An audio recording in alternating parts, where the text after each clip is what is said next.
Welcome, Fright fans, to the Horror Story Corner.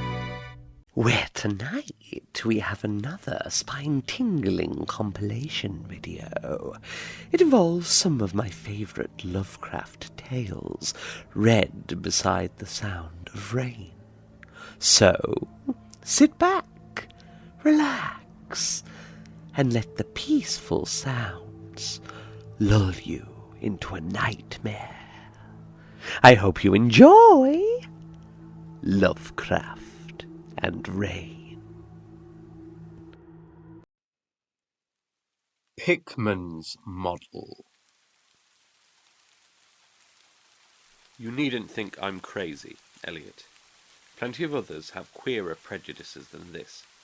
Why don't you laugh at Oliver's grandfather, who won't ride in a motor? If I don't like that damn subway, it's my own business.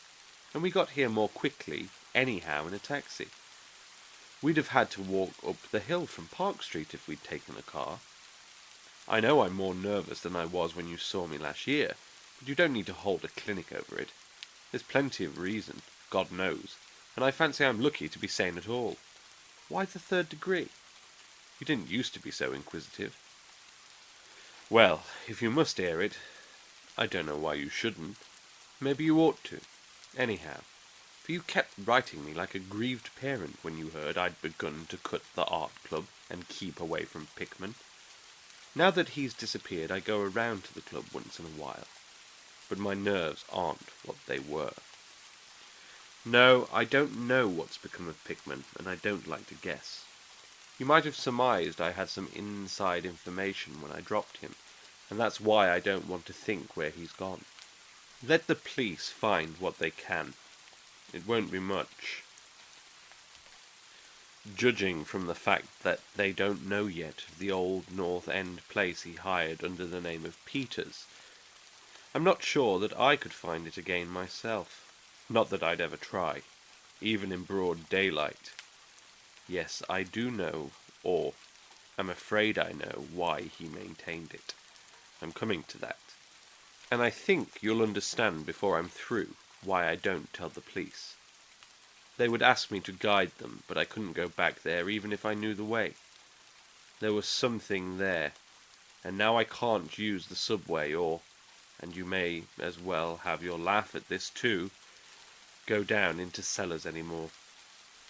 I should think you'd have known I didn't drop Pickman for the same silly reasons that fussy old women like Dr. Reed or Joe Minot or Bosworth did. Morbid art doesn't shock me, and when a man has the genius Pickman had, I feel it an honour to know him, no matter what direction his work takes. Boston never had a greater painter than Richard Upton Pickman. I said it at first, and I say it still, and I never swerved an inch either when he shewed me that ghoul feeding. That, you remember, was when Minot cut him. You know, it takes profound art and profound insight into nature to turn out stuff like Pickman's. Any magazine cover hack can splash paint around wildly and call it a nightmare or a witcher's sabbath or a portrait of the devil.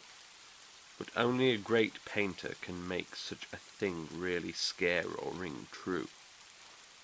That's because only a real artist knows the actual anatomy of the terrible or the physiology of fear, the exact sort of lines and proportions that connect up with latent instincts or hereditary memories of fright, and the proper colour contrasts and lighting effects to stir the dormant sense of strangeness. I don't have to tell you why a Fuseli really brings a shiver, while a cheap ghost story frontispiece merely makes us laugh. There's something those fellows catch beyond life that they're able to make us catch for a second. Doré had it. Syme has it. Angarola of Chicago has it. And Pickman had it, as no man ever had it before or, I hope to heaven, ever will again. Don't ask me what it is they see.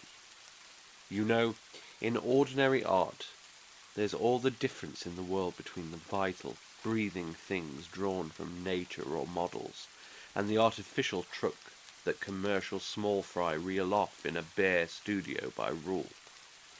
Well, I should say that the really weird artist has a kind of vision which makes models, or summons up what amounts to actual scenes from the spectral world he lives in. Anyhow, he manages to turn out results that differ from the pretender's mince-pie dreams in just about the same way that the life painter's results differ from the concoctions of a correspondence school cartoonist. If I had ever seen what Pickman saw... But no. Here, let's have a drink before we get any deeper. Gad, I wouldn't be alive if I'd ever seen what that man, if he was a man, saw. You recall that Pickman's forte was faces. I don't believe anybody since Goya could put so much of sheer hell into a set of features or a twist of expression. And before Goya you have to go back to the medieval chaps, who did the gargoyles and chimeras on Notre Dame and Mont Saint-Michel. They believed all sorts of things, and maybe they saw all sorts of things too. For the Middle Ages had some curious phases. I remember your asking Pickman yourself once, the year before you went away, wherever in thunder he got such ideas and visions. Wasn't that a nasty laugh he gave you? It was partly because of that laugh that Reed dropped him. Reed, you know, had just taken up comparative pathology, and was full of pompous inside stuff about the biological or evolutionary significance of this or that mental or physical symptom. He said Pickman repelled him more and more every day, and almost frightened him towards the last. That the fellow's features and expression were slowly developing in a way he didn't like, in a way that wasn't human. He had a lot of talk about diet, and said Pickman must be abnormal and eccentric to the last degree. I suppose you told Reed, if you and he had any correspondence over it, that he'd let Pickman's paintings get on his nerves or harrow up his imagination. I know I told him that myself, then. But keep in mind that I didn't drop Pickman for anything like this. On the contrary, my admiration for him kept growing, for that ghoul feeding was a tremendous achievement. As you know, the club wouldn't exhibit it, and the Museum of Fine Arts wouldn't accept it as a gift, and I can add that nobody would buy it, so Pickman had it right in his house till he went. Now his father has it in Salem. You know Pickman comes of old Salem stock, and had a witch ancestor hanged in 1692. I got into the habit of calling on Pickman quite often, especially after I began making notes for a monograph on weird art. Probably it was his work which put the idea into my head, and anyhow, I found him a mine of data and suggestions when I came to develop it. He showed me all the paintings and drawings he had about, including some pen and ink sketches that would, I verily believe, have got him kicked out of the club if many of the members had seen them.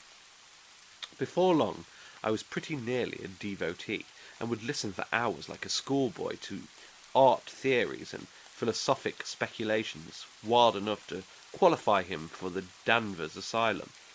My hero worship, coupled with the fact that people generally were commencing to have less and less to do with him, made him get very confidential with me. And one evening he hinted that if I were fairly close-mouthed and none too squeamish, he might show me something rather unusual, something a bit stronger than anything he had in the house. You know, he said, there are things that won't do for Newbury Street, things that are out of place here, and that can't be conceived here anyhow. It's my business to catch the overtones of the soul, and you won't find those in carve a new set of artificial streets on made land. Back Bay isn't Boston. It isn't anything yet, because it has no time to pick up memories and attract local spirits. If there are any ghosts here, they're the tame ghosts of a salt marsh and a shallow cove. And I want human ghosts. The ghosts of beings highly organized enough to have looked on hell and known the meaning of what they saw. The place for an artist to live is the North End. If any aesthete were sincere, he'd put up with the slums for the sake of the massed traditions. God, man, don't you realize that places like that weren't merely made, but actually grew? Generation after generation lived and felt and died there, and in days when people weren't afraid to live and feel and die. Don't you know there was a mill on Copp's Hill in 1632, and that half the present streets were laid out by 1650? I can show you houses that have stood 2 centuries and a half and more, houses that have witnessed what would make a modern house crumble into powder. What do moderns know of life and the forces behind it? You call the Salem witchcraft a delusion, but I'll wage my 4 times great-grandmother could have told you things. They hanged her on Gallows Hill, with Cotton Mather looking sanctimoniously on. Mather, damn him, was afraid somebody might succeed in kicking free of this accursed cage of monotony. I wish someone had laid a spell on him, or sucked his blood in the night. I can show you a house he lived in, and I can show you another one he was afraid to enter in spite of all his fine, bold talk. He knew things he didn't dare put into that stupid Magnalia, or the puerile wonders of the invisible world. Look here, do you know the whole North End once had a set of tunnels that kept certain people in touch with each other's houses, and the burying ground, and the sea? Let them prosecute and persecute above ground. Things went on every day that they couldn't reach, and voices laughed at night that they couldn't place. Why, man, out of 10 surviving houses built before 1700 and not moved since, I'll wager that in 8 I can show you something queer in the cellar. There's hardly a month that you don't read of workmen finding bricked-up arches and wells leading nowhere in this or that old place as it comes down. You could see one near Henchman Street from the elevated last year. There were witches, and what their spells summoned, pirates, and what they brought in from the sea, smugglers, privateers, and I tell you, people knew how to live and how to enlarge the bounds of life in the old times. This wasn't the only world a bold and wise man could know, and to think of today in contrast, with such pale pink brains that even a club of supposed artists gets shudders and convulsions if a picture goes beyond the feelings of a Beacon Street tea table. The only saving grace of the present is that it's too damn stupid to question the past very closely. What do maps and records and guidebooks really tell you of the North End? Bah! At a guess, I'll guarantee to lead you to 30 or 40 alleys and networks of alleys north of Prince Street that aren't suspected by 10 living beings outside of the foreigners that swim them. And what do those Dagos know of their meaning? No, Thurber. These ancient places are dreaming gorgeously and overflowing with wonder and terror and escapes from the commonplace, and yet there's not a living soul to understand or profit by them, or rather there's only one living soul, for I haven't been digging around in the past for nothing. See here, you're interested in this sort of thing. What if I told you that I've got another studio up there, where I can catch the night spirit of antique horror and paint things that I couldn't even think of in Newbury Street? Naturally, I don't tell those cursed old maids at the club, with Reed, damn him, whispering, even as it is that I am a sort of monster bound down the toboggan of reverse evolution. Yes, Thurber. I decided long ago that one must paint terror as well as beauty from life. So I did some exploring in places where I had reason to know terror lives. I've got a place that I don't believe 3 living Nordic men besides myself have ever seen. It isn't so very far from the elevated as distance goes, but it's centuries away as the soul goes. I took it because of the queer old brick well in the cellar, one of the sort I told you about. The shack's almost tumbling down so that nobody else would live there, and I'd hate to tell you how little I pay for it. The windows are boarded up, but I like that all the better, since I don't want daylight for what I do. I paint in the cellar where the inspiration is thickest, but I've other rooms furnished on the ground floor. A Sicilian owns it, and I've hired it under the name of Peter's. Now, if you're game, I'll take you there tonight. I think you'd enjoy the pictures, for as I said, I've let myself go a bit there. It's no vast tour. I sometimes do it on foot, for I don't want to attract attention with a taxi in such a place. We can take the shuttle at the South Station for Battery Street, and after that the walk isn't much. Well, Elliot, there wasn't much for me to do after that harangue but to keep myself from running instead of walking for the first vacant cab we could sight. We changed to the elevated at the South Station, and at about 12 o'clock had climbed down the steps at Battery Street and struck along the old waterfront, past Constitution Wharf. I didn't keep track of the cross streets, and can't tell you yet which it was we turned up, but I know it wasn't Greener Lane. When we did turn, it was to climb through the deserted length of the oldest and dirtiest alley I ever saw in my life, with crumbling-looking gables, broken small-pane windows, and archaic chimneys that stood out half-disintegrated against the moonlit sky. I don't believe there were 3 houses in sight that hadn't been standing in Cotton Mather's time. Certainly I glimpsed at least 2 with an overhang, and once I thought I saw a peaked roofline of the almost forgotten pre-gambrel type, though antiquarians tell us there are none left in Boston. From that alley, which had a dim light, we turned to the left into an equally silent and still narrower alley with no light at all, and in a minute made what I think was an obtuse angled bend towards the right in the dark. Not long after this, Pickman produced a flashlight and revealed an antediluvian 10-panelled door that looked damnably worm-eaten. Unlocking it, he ushered me into a barren hallway with what was once splendid dark oak panelling. Simple, of course, but thrillingly suggestive of the times of Andros and Phipps and the witchcraft. Then he took me through a door on the left, lighted an oil lamp, and told me to make myself at home. Now, Elliot, I'm what the man in the street would call fairly hard-boiled, but I'll confess that what I saw on the walls of that room gave me a bad turn. They were his pictures, you know, the ones he couldn't paint or even show in Newbury Street. And he was right when he said he had let himself go. Here, have another drink. I need one anyhow.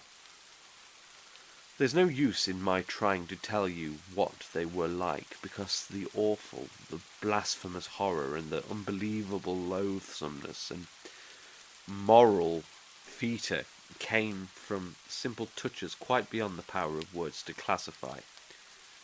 There was none of the exotic technique you see in Sidney Syme, none of the trans-Saturnian landscapes and lunar fungi that Clark Ashton Smith uses to freeze the blood. The backgrounds were mostly old churchyards, deep woods, cliffs by the sea, brick tunnels, ancient panelled rooms, or simple vaults of masonry. Copp's Hill burying ground, which could not be many blocks away from this very house, was a favourite scene. The madness and monstrosity lay in the figures in the foreground, for Pickman's morbid art was preeminently one of demoniac portraiture. These figures were seldom completely human, but often approached humanity in varying degree. Most of the bodies, while roughly bipedal, had a forward slumping and a vaguely canine cast. The texture of the majority was a kind of unpleasant rubberiness. Ugh, I can see them now. Their occupations, well, don't ask me to be too precise. They were usually feeding. I won't say on what. They were sometimes shown in groups in cemeteries or underground passages, and often appeared to be in battle over their prey, or rather their treasure trove. And what damnable expressiveness Pickman sometimes gave the sightless faces of this charnel booty. Occasionally the things were shown leaping through open windows at night, or squatting on the chests of sleepers, worrying at their throats. One canvas showed a ring of them baying about a hanged witch on Gallows Hill, whose dead face held a close kinship to theirs. But don't get the idea that it was all this hideous business of theme and setting which struck me faint. I'm not a 3-year-old kid, and I'd seen much like this before. It was the faces, Elliot, those accursed faces, that leered and slavered out of the canvas with the very breath of life. By God, man, I verily believe they were alive. That nauseous wizard had waked the fires of hell in pigment, and his brush had been a nightmare-spawning wand. Give me that decanter, Elliot. There was one thing called the lesson. Heaven pity me that I ever saw it. Listen. Can you fancy a squatting circle of nameless dog-like things in a churchyard, teaching a small child how to feed like themselves? The price of a changeling, I suppose. You know the old myth about how the weird people leave their spawn in cradles in exchange for the human babes they steal. Pickman was showing what happens to those stolen babes, how they grow up. And then I began to see a hideous relationship in the faces of the human and non-human figures. He was, in all his gradations of morbidity between the frankly non-human and the degradedly human, establishing a sardonic linkage and evolution. The dog things were developed from mortals. And no sooner had I wondered what he made of their own young as left with mankind in the form of changelings, than my eye caught a picture embodying that very thought. It was that of an ancient Puritan interior, a heavily beamed room with lattice windows, a settle and clumsy 17th century furniture, with the family sitting about while the father read from the scriptures. Every face but one showed nobility and reverence, but that one reflected the mockery of the pit. It was that of a young man in years, and no doubt belonged to a supposed son of that pious father, but in essence it was the kin of the unclean things. It was their changeling, and in a spirit of supreme irony Pickman had given the features a very perceptible resemblance to his own.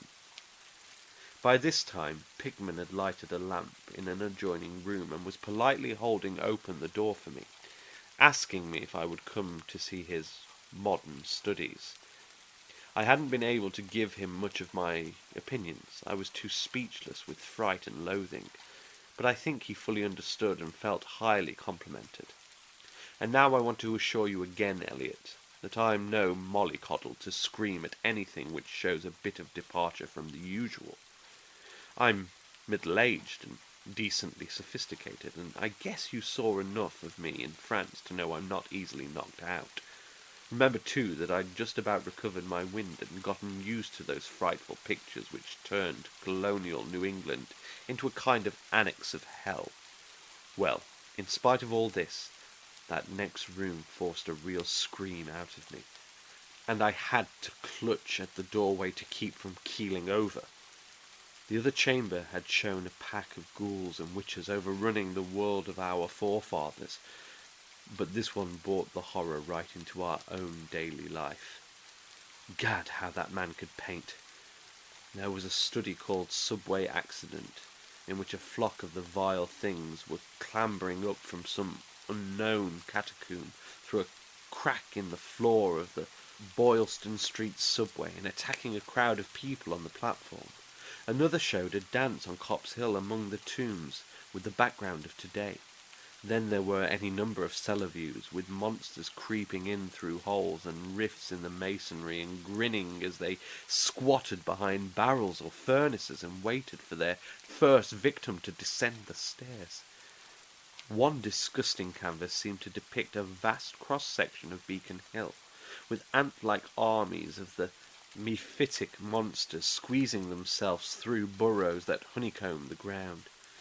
Dancers in the modern cemeteries were freely pictured, and another conception somehow shocked me more than all the rest. A scene in an unknown vault, where scores of the beasts crowded about one who held a well-known Boston guidebook and was evidently reading aloud. All were pointing to a certain passage, and every face seemed so distorted with epileptic and reverberant laughter that I almost thought I heard the fiendish echoes. The title of the picture was Holmes, Lowell, and Longfellow Lie Buried in Mount Auburn. As I gradually steadied myself and got readjusted to this second room of deviltry and morbidity, I began to analyse some of the points in my sickening loathing. In the first place, I said to myself, these things repelled because of the utter inhumanity and callous cruelty they showed in Pickman. The fellow must be a relentless enemy of all mankind to take such glee in the torture of brain and flesh and the degradation of the mortal tenement. In the second place, they terrified because of their very greatness. Their art was the art that convinced. When we saw the pictures, we saw the demons themselves and were afraid of them. And the queer part was that Pickman got none of his power from the use of selectiveness or bizarrerie. Nothing was blurred, distorted, or conventionalized. Outlines were sharp and lifelike, and details were almost painfully defined. And the faces! It was not any mere artist's interpretation that we saw. It was pandemonium itself, crystal clear in stark objectivity. That was it, by heaven! The man was not a fantasist or romanticist at all. He did not even try to give us the churning, prismatic ephemera of dreams, but coldly and sardonically reflected some stable, mechanistic and well-established horror world which he saw fully, brilliantly, squarely, and unfalteringly.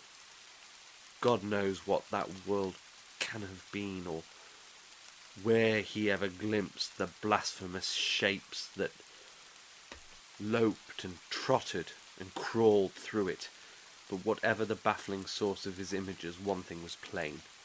Pickman was in every sense, in conception and in execution, a thorough, painstaking, and almost scientific realist. My host was now leading the way down cellar to his actual studio, and I braced myself for some hellish effects among the unfinished canvases. As we reached the bottom of the damp stairs, he turned his flashlight to a corner of the large open space at hand, revealing the circular brick curb of what was evidently a great well in the earthen floor. We walked nearer, and I saw that it must be 5 feet across, with walls a good foot thick and some 6 inches above the ground level, solid work of the 17th century. Or I was much mistaken. That, Pickman said, was the kind of thing he had been talking about, an aperture of the network of tunnels that used to undermine the hill. I noticed idly that it did not seem to be bricked up, and that a heavy disc of wood formed the apparent cover. Thinking of the things this well must have been connected with, if Pickman's wild hints had not been mere rhetoric, I shivered slightly. then turned to follow him up a step and through a narrow door into a room of fair size, provided with a wooden floor and furnished as a studio. An acetylene gas outfit gave the light necessary for work. The unfinished pictures on easels or propped against the walls were as ghastly as the finished ones upstairs, and showed the painstaking methods of the artist. Scenes were blocked out with extreme care, and pencil guidelines told of the minute exactitude which Pickman used in getting the right perspective and proportions. The man was great. I say it even now, knowing as much as I do. A large camera on a table excited my notice, and Pickman told me that he used it in taking scenes for backgrounds, so that he might paint them from photographs in the studio instead of carting his outfit around the town for this or that view. He thought a photograph quite as good as an actual scene or model for sustained work, and declared he employed them regularly. There was something very disturbing about the nauseous sketches and half-finished monstrosities that leered around from every side of the room, and when Pickman suddenly unveiled a huge canvas on the side away from the light, I could not for my life keep back a loud scream, the second I had admitted that night. It echoed and echoed through the dim vaultings of that ancient and nitrous cellar, and I had to choke back a flood of reaction that threatened to burst out as hysterical laughter. Merciful Creator, Eliot! But I don't know how much was real and how much was feverish fancy. It doesn't seem to me that Earth can hold a dream like that. It was a colossal and nameless blasphemy with glaring red eyes, and it held in bony claws a thing that had been a man, gnawing at the head as a child nibbles at a stick of candy. Its position was a kind of crouch, and as one looked, one felt that at any moment it might drop its present prey and seek a juicier morsel.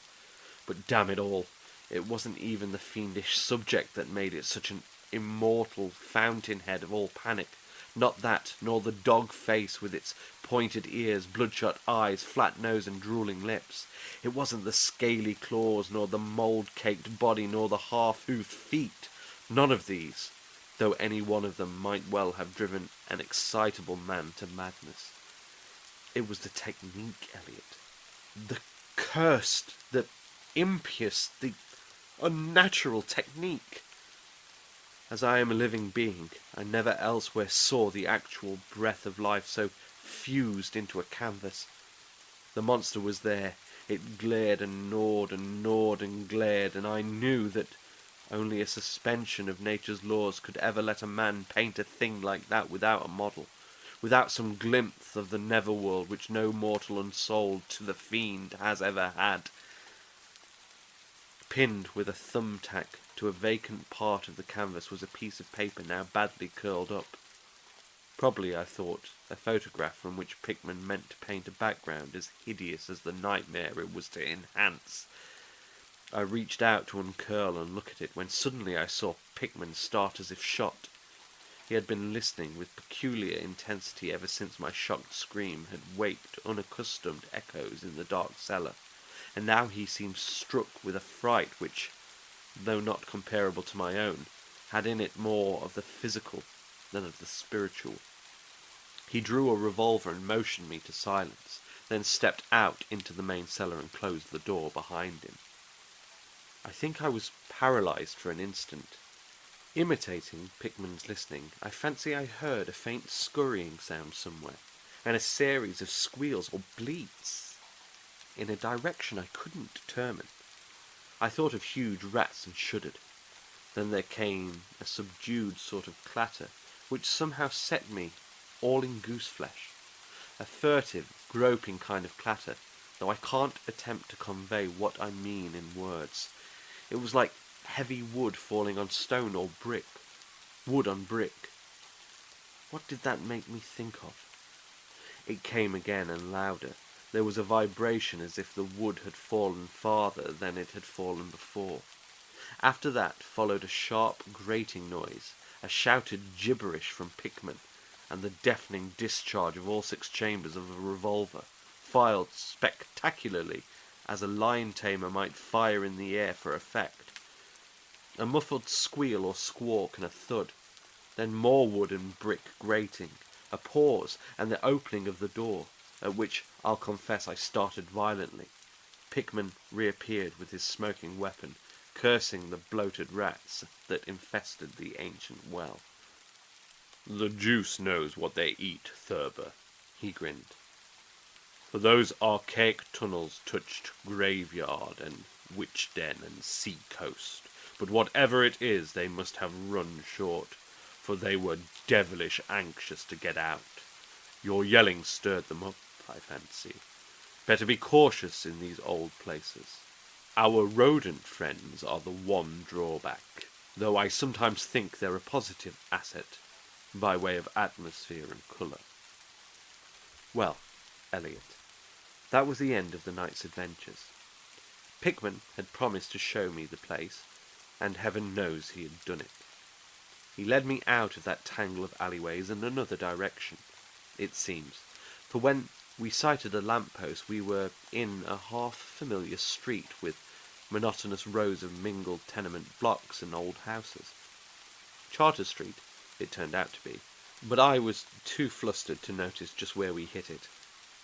We were too late for the elevator and walked back downtown through Hanover Street. I remember that walk.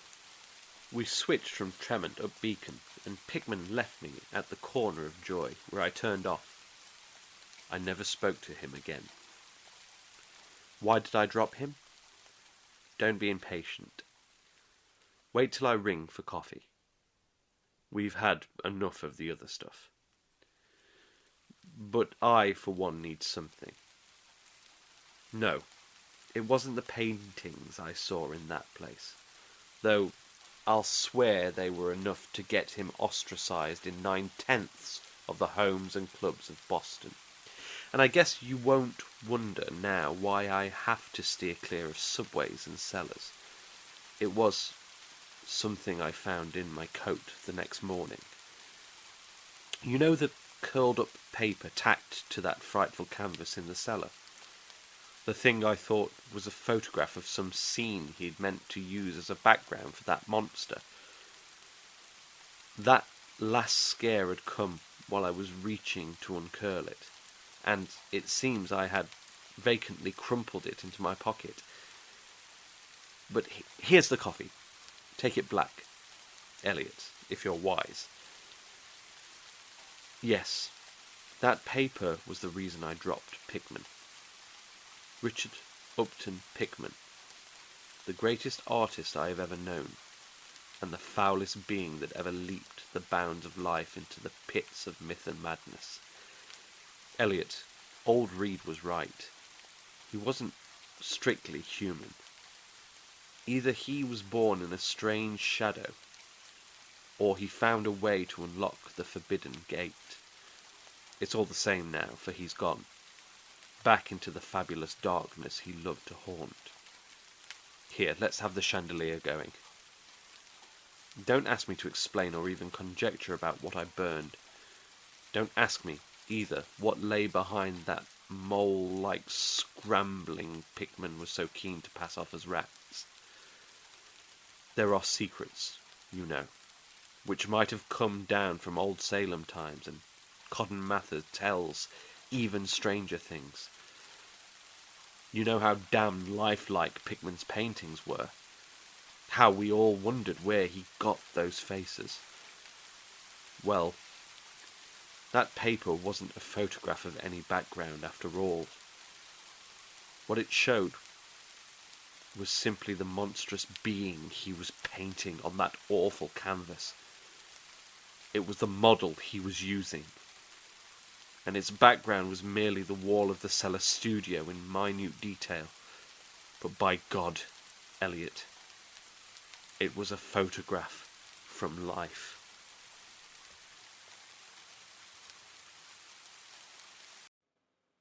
Dagon. I am writing this under an appreciable mental strain, since by tonight I shall be no more. Penniless, and at the end of my supply of the drug which alone makes life endurable, I can bear the torture no longer, and shall cast myself from this garret window into the squalid street below. Do not think from my slavery to morphine that I am a weakling or a degenerate. When you have read these hastily scrawled pages, you may guess, though never fully realize, why it is that I must have forgetfulness or death.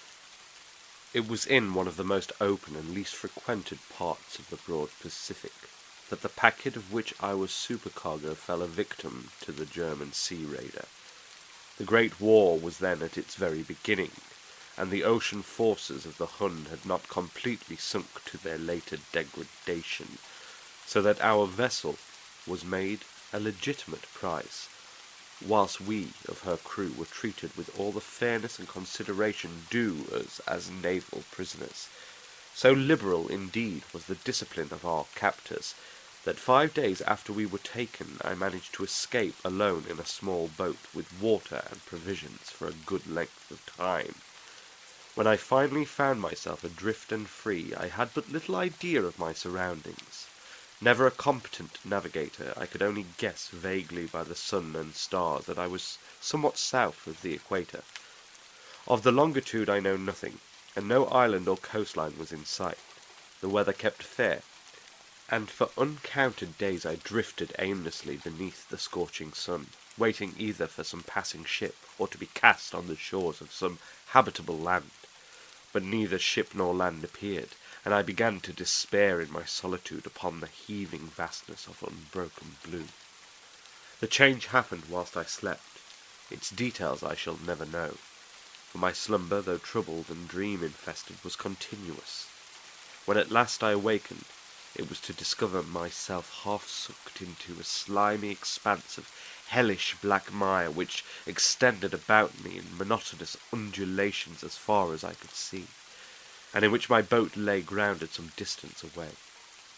Though one might well imagine that my first sensation would be of wonder at so prodigious and unexpected a transformation of scenery, I was in reality more horrified than astonished, for there was in the air and in the rotting soil a sinister quality which chilled me to the very core.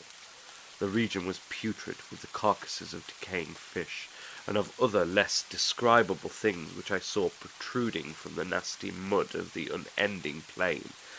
Perhaps I should not hope to convey in mere words the unutterable hideousness that can dwell in absolute silence and barren immensity. There was nothing within hearing, and nothing in sight save a vast reach of black slime, yet the very completeness of the stillness and the homogeneity of the landscape oppressed me with a nauseating fear. The sun was blazing down from a sky which seemed to me almost black in its cloudless cruelty, as though reflecting the inky marsh beneath my feet. As I crawled into the stranded boat, I realized that only one theory could explain my position. Through some unprecedented volcanic upheaval, a portion of the ocean floor must have been thrown to the surface, exposing regions which for innumerable millions of years had lain hidden under unfathomable watery depths. So great was the extent of the new land which had risen beneath me that I could not detect the faintest noise of the surging ocean, strain my ears as I might. Nor were there any seafowl to prey upon the dead things. For several hours I sat thinking or brooding in the boat, which lay upon its side and afforded a slight shade as the sun moved across the heavens. As the day progressed, the ground lost some of its stickiness and seemed likely to dry sufficiently for travelling purposes in a short time. That night I slept but little, and the next day I made for myself a pack containing food and water, preparatory to an overland journey in search of the vanished sea and possible rescue. On the third morning I found the soil dry enough to walk upon with ease. The odour of the fish was maddening, but I was too much concerned with graver things to mind so slight an evil, and set out boldly for an unknown goal. All day I forged steadily westward, guided by a far-away hummock which rose higher than any other elevation on the rolling desert. That night I encamped, and on the following day still travelled toward the hummock, though that object seemed scarcely nearer than when I had first espied it. By the fourth evening I attained the base of the mound, which turned out to be much higher than it had appeared from a distance, an intervening valley setting it out in sharper relief from the general surface. Too weary to ascend, I slept in the shadow of the hill. I know not why my dreams were so wild that night, but ere the waning and fantastically gibbous moon had risen far above the eastern plain, I was awake in a cold perspiration, determined to sleep no more. Such visions as I had experienced were too much for me to endure again, and in the glow of the moon I saw how unwise I had been to travel by day. Without the glare of the parching sun, my journey would have cost me less energy. Indeed, I now felt quite able to perform the ascent which had deterred me at sunset. Picking up my pack, I started for the crest of the eminence. I have said that the unbroken monotony of the rolling plain was a source of vague horror to me, but I think my horror was greater when I gained the summit of the mound and looked down the other side into an immeasurable pit or canyon, whose black recesses the moon had not yet soared high enough to illumine. I felt myself on the edge of the world, peering over the rim into a fathomless chaos of eternal night. Through my terror ran curious reminiscences of Paradise Lost and Satan's hideous climb through the unfashioned realms of darkness. As the moon climbed higher in the sky, I began to see that the slopes of the valley were not quite so perpendicular as I had imagined. Ledges and outcroppings of rock afforded fairly easy footholds for a descent, whilst after a drop of a few hundred feet, the declivity became very gradual. Urged on by an impulse which I cannot definitely analyze, I scrambled with difficulty down the rocks and stood on the gentler slope beneath, gazing into the Stygian deeps where no light had yet penetrated.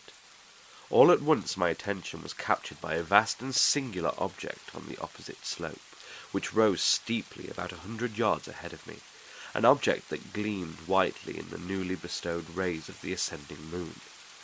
That it was merely a gigantic piece of stone I soon assured myself, but I was conscious of a distinct impression that its contour and position were not altogether the work of nature.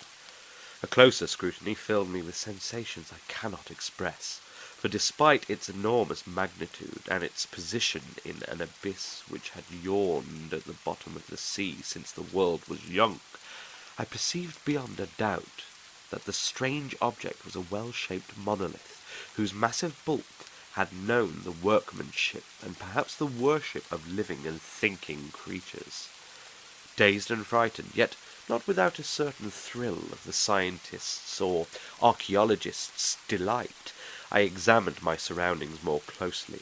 The moon, now near the zenith, shone weirdly and vividly above the towering steeps that hemmed in the chasm, and revealed the fact that a far-flung body of water flowed at the bottom, winding out of sight in both directions, and almost lapping my feet as I stood on the slope. Across the chasm, the wavelets washed the base of the cyclopean monolith, on whose surface I could now trace both inscriptions and crude sculptures. The writing was in a system of hieroglyphics unknown to me, and unlike anything I have ever seen in books, consisting for the most part of conventionalized aquatic symbols such as fishes, eels, octopi, crustaceans, mollusks, whales, and the like. Several characters obviously represented marine things which are unknown to the modern world, but whose decomposing forms I had observed on the ocean-risen plain. It was the pictorial carving, however, that did most to hold me spellbound. Plainly visible across the intervening water, on account of their enormous size, was an array of bas-reliefs whose subjects would have excited the envy of a Doré. I think that these things were supposed to depict men, at least a certain sort of men, though the creatures were shown disporting like fishes in the waters of some marine grotto, or paying homage at some monolithic shrine which appeared to be under the waves as well. Of their faces and forms I dare not speak in detail, for the mere remembrance makes me grow faint, grotesque beyond the imagination of a Poe or a Bulwer. They were damnably human in general outline, despite webbed hands and feet, shockingly wide, and flabby lips, glassy, bulging eyes, and other features less pleasant to recall. Curiously enough, they seemed to have been chiselled badly out of proportion with their scenic background, for one of the creatures was shown in the act of killing a whale, represented as but little larger than himself. I remarked, as I say, their grotesqueness and strange size, but in a moment decided they were merely the imaginary gods of some primitive fishing or seafaring tribe. Some tribe whose last descendant had perished eras before the first ancestor of the Piltdown or Neanderthal man was born. Awestruck at this unexpected glimpse into a past beyond the conception of the most daring anthropologist, I stood musing whilst the moon cast queer reflections on the silent channel before me. Then suddenly I saw it. With only a slight churning to mark its rise to the surface, the thing slid into view above the dark waters. Vast, Polyphemus-like, and loathsome, it darted like a stupendous monster of nightmares to the monolith, about which it flung its gigantic scaly arms, the while it bowed its hideous head and gave vent to certain measured sounds. I think I went mad then. Of my frantic ascent of the slope and cliff, and of my delirious journey back to the stranded boat, I remember little. I believe I sang a great deal, and laughed oddly when I was unable to sing. I have indistinct recollections of a great storm some time after I reached the boat. At any rate, I knew that I heard peals of thunder, and other tones, which nature utters only in her wildest moods. When I came out of the shadows, I was in a San Francisco hospital, brought thither by the captain of the American ship which had picked up my boat in mid-ocean. In my delirium I had said much, but found that my words had been given scant attention. Of any land upheaval in the Pacific my rescuers knew nothing, nor did I deem it necessary to insist upon a thing which I knew they could not believe. Once I sought out a celebrated ethnologist, and amused him with peculiar questions regarding the ancient Philistine legend of Dagon, the fish god. But soon perceiving that he was hopelessly conventional, I did not press my inquiries. It is at night, especially, when the moon is gibbous and waning, that I see the thing. I tried morphine, but the drug has given only transient surcease, and has drawn me into its clutches as a hopeless slave. So now I am to end it all, having written a full account for the information of the contemptuous amusement of my fellow men. Often I ask myself if it could not all have been a pure phantasm, a mere freak of fever as I lay sun-stricken and raving in the open boat after my escape from the German man-of-war. This I ask myself, but ever does there come before me a hideously vivid vision in reply.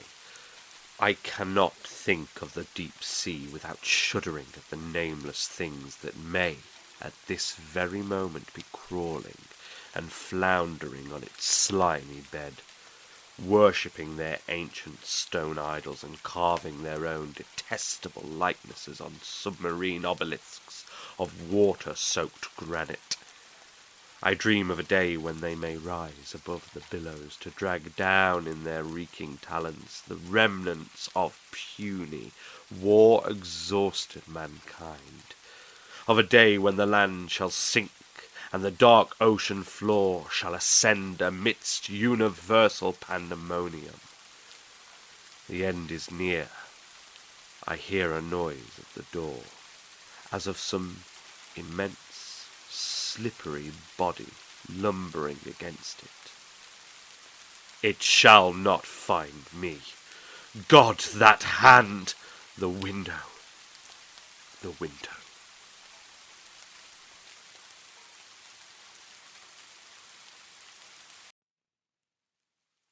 The Temple. Manuscript found on the coast of Yucatan. On August 20th, 1917. I, Karl Heinrich Graf von Altberg-Eirenstein, Lieutenant Commander in the Imperial German Navy, and in charge of the submarine U-29, deposit this bottle and record in the Atlantic Ocean, at a point to me unknown, but probably about north latitude 20 degrees, west latitude 35 degrees, where my ship lies disabled on the ocean floor. I do so because of my desire to set certain unusual facts before the public, a thing I shall not, in all probability, survive to accomplish in person. Since the circumstances surrounding me are as menacing as they are extraordinary, and involve not only the hopeless crippling of the U-29, but the impairment of my iron German will in a manner most disastrous. On the afternoon of June 18th, as reported by wireless to the U-61, bound for Kiel, we torpedoed the British freighter Victory, New York to Liverpool, in north latitude 45 degrees 16 minutes, west longitude 28 degrees 34 minutes, permitting the crew to leave in boats in order to obtain a good cinema view for the Admiralty records. The ship sank quite picturesquely, bow first, the stern rising high out of the water whilst the hull shot down perpendicularly to the bottom of the sea. Our camera missed nothing, and I regret that so fine a reel of film should never reach Berlin. After that we sank the lifeboats with our guns and submerged.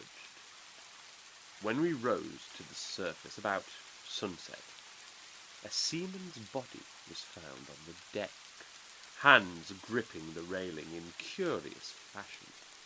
The poor fellow was young, rather dark, and very handsome, probably an Italian or Greek, and undoubtedly of the Victory's crew. He had evidently sought refuge on the very ship which had been forced to destroy his own. One more victim of the unjust war of aggression which the English pig dogs are waging upon the fatherland. Our men searched him for souvenirs, and found in his coat pocket a very odd bit of ivory carved to represent a youth's head crowned with laurel. My fellow officer, Lieutenant Clens, believed that the thing was of great age and artistic value, so took it from the men for himself. How it had ever come into the possession of a common sailor, neither he nor I could imagine. As the dead man was thrown overboard, there occurred two incidents which created much disturbance amongst the crew.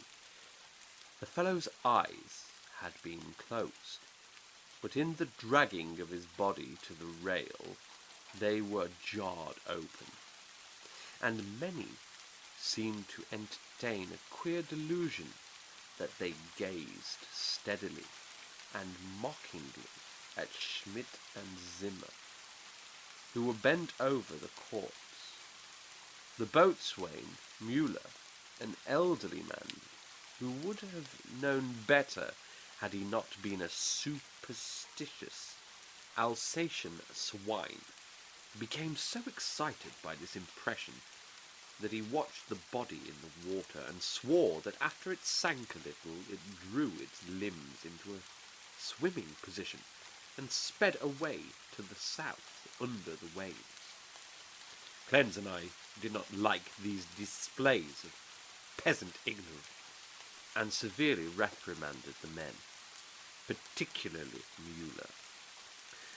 The next day a very troublesome situation was created by the indisposition of some of the crew.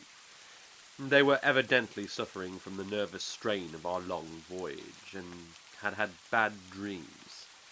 Several seemed quite dazed and stupid, and after satisfying myself that they were not feigning their weakness, I excused them from their duties. The sea was rather rough, so we descended to a depth where the waves were less troublesome.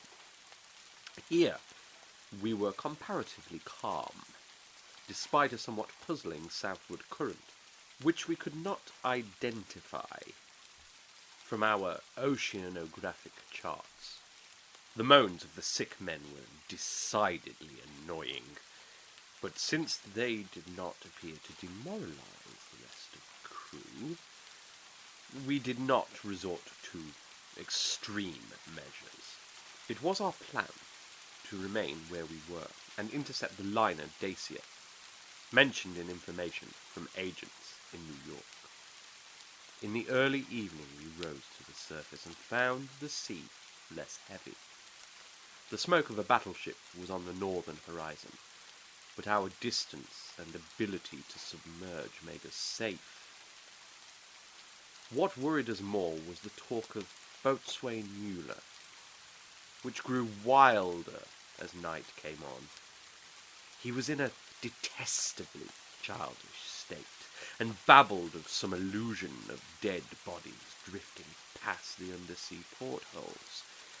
Bodies which looked at him intensely, and which he recognized in spite of bloating as having seen dying during some of our victorious German exploits.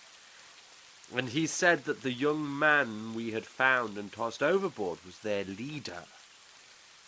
This was very gruesome and abnormal, so we confined Mueller in irons and had him soundly whipped. The men were not pleased at his punishment, but discipline was necessary. We also denied the request of a delegation headed by Seaman Zimmer, that the curious carved ivory head be cast into the sea.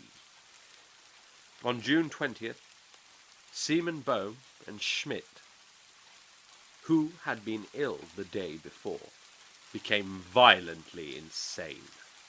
I regretted that no physician was included in our complement of officers, since German lives are precious, but the constant ravings of the two concerning a terrible curse were most subversive of discipline, so drastic steps were taken. The crew accepted the event in a sullen fashion, but it seemed to quiet Mueller, who thereafter gave us no trouble. In the evening we released him, and he went about his duties silently. In the week that followed, we were all very nervous, watching for the Dacia.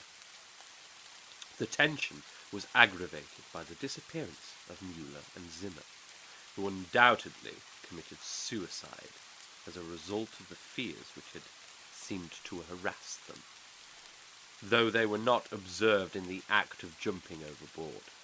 I was rather glad to be rid of Mueller, for even his silence had unfavourably affected the crew. Everyone seemed inclined to be silent now, as though holding a secret fear. Many were ill, but none made a disturbance.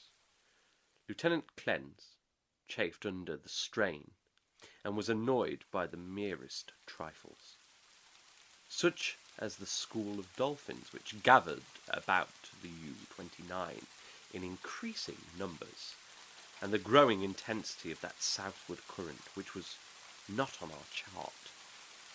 It at length became apparent that we had missed the Dacia altogether. Such failures are not uncommon, and we were more pleased than disappointed, since our return to Wilhelmshaven was now in order. At noon, June 28th, we turned northeastward, and despite some rather comical entanglements with the unusual masses of dolphins, were soon underway. The explosion in the engine room at 2 p.m. was wholly a surprise.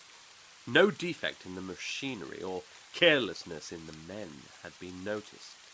Yet without warning, the ship was racked from end to end with a colossal shock.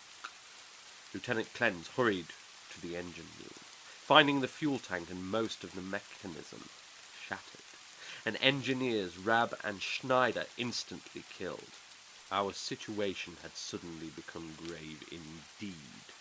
For though the chemical air regenerators were intact, and though we could use the devices for raising and submerging the ship and opening the hatches as long as compressed air and storage batteries might hold out, we were powerless to propel or guide the submarine. To seek rescue in the lifeboats would be to deliver ourselves into the hands of enemies unreasonably embittered against our great German nation. And our wireless had failed ever since the Victory affair to put us in touch with a fellow U-boat of the Imperial Navy. From the hour of the accident until July 2nd, we drifted constantly to the south, almost without plans, and encountering no vessel. Dolphins still encircled the U-29, a somewhat remarkable circumstance considering the distance we had covered. On the morning of July 2nd, we sighted a warship, flying American colors, and the men became very restless in their desire to surrender. Finally, Lieutenant Clens had to shoot a seaman named Traub, who urged this un-German act with especial violence. This quieted the crew for the time, and we submerged unseen. The next afternoon, a dense flock of seabirds appeared from the south, and the ocean began to heave ominously. Closing our hatches, we awaited developments until we realized that we must either submerge or be swamped in the mounting waves. Our air pressure and electricity were diminishing, and we wished to avoid all necessary use of our slender mechanical resources.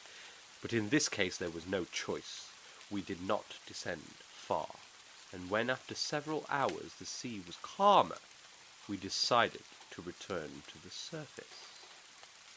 Here, however, a new trouble developed. For the ship failed to respond to our direction in spite of all that the mechanics could do.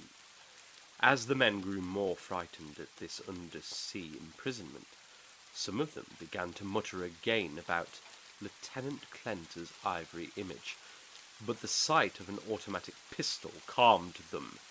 We kept the poor devils as busy as we could, tinkering at the machinery, even when we knew it was useless. Clens and I usually slept at different times, and it was during my sleep, about 5 a.m., July 4th, that the general mutiny broke loose. The 6 remaining pigs of seamen, suspecting that we were lost, had suddenly burst into a mad fury at our refusal to surrender to the Yankee battleship 2 days before, and were in a delirium of cursing and destruction.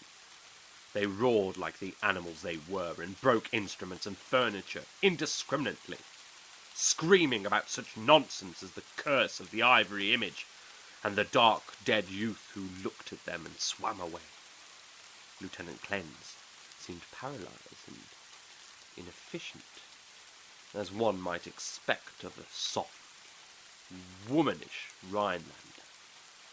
I shot all 6 men, for it was necessary, and made sure that none remained alive. We expelled the bodies through the double hatches and were alone in the U-29.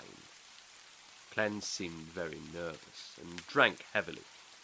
It was decided that we remain alive as long as possible, using the large stock of provisions and chemical supply of oxygen, none of which had suffered from the crazy antics of those swine-hound seamen. Our compasses, depth gauges, and our other delicate instruments were ruined, so that henceforth our only reckoning would be guesswork, based on our watches, the calendar, and our apparent drift as judged by any objects we might spy through the portholes or from the conning tower. Fortunately, we had storage batteries still capable of long use, both for interior lighting and for the searchlight. We often cast a beam around the ship, but saw only dolphins, swimming parallel to our own drifting course. I was scientifically interested in those dolphins, for the ordinary delphis is a cetacean mammal, unable to subsist without air. I watched one of the swimmers closely for 2 hours and did not see him alter his submerged condition. With the passage of time, Cleanse and I decided that we were still drifting south, meanwhile sinking deeper and deeper. We noticed the marine fauna and flora and read much on the subject in the books I had carried with me for spare moments. I could not help observing, however, the inferior scientific knowledge of my companion. His mind was not Prussian, but given to imaginings and speculations which have no value. The fact of our coming death affected him curiously, and he would frequently pray in remorse over the men, women, and children we had sent to the bottom, forgetting that all things are noble which serve the German state. After a time he became noticeably unbalanced, gazing for hours at his ivory image and weaving fanciful stories of the lost and forgotten things under the sea. Sometimes, as a psychological experiment, I would lead him on in these wanderings, and listen to his endless poetical quotations and tales of sunken ships. I was very sorry for him, for I disliked to see a German suffer, but he was not a good man to die with. For myself, I was proud, knowing how the fatherland would revere my memory and how my sons would be taught to be men like me. On August 9th, we espied the ocean floor and sent a powerful beam from the searchlight over it. It was a vast, undulating plain, mostly covered with seaweed and strewn with the shells of small mollusks. Here and there were slimy objects of puzzling contour, draped with weeds and encrusted with barnacles, which Cleanse declared must be ancient ships lying in their graves. He was puzzled by one thing, a peak of solid matter, protruding above the ocean bed nearly 4 feet at its apex, about 2 feet thick, with flat sides and smooth upper surfaces which met at a very obtuse angle. I called the peak a bit of outcropping rock, but Cleanse thought he saw carvings on it. After a while he began to shudder, and turned away from the scene as if frightened, yet could give no explanation, save that he was overcome with the vastness, darkness, remoteness, antiquity, and mystery of the oceanic abysses. His mind was tired, but I am always a German, and was quick to notice 2 things. That the U-29 was standing the deep-sea pressure splendidly, and that the peculiar dolphins were still about us, even at a depth where the existence of high organisms is considered impossible by most naturalists.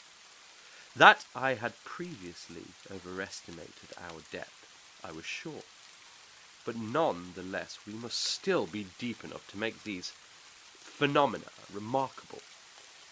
Our southward speed, as gauged by the ocean floor, was about, as I had estimated from the organisms passed at higher levels.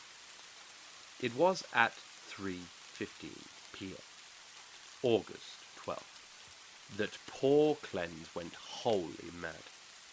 He had been in the conning tower using the searchlight when I saw him bound into the library compartment, where I sat reading, and his face at once betrayed him.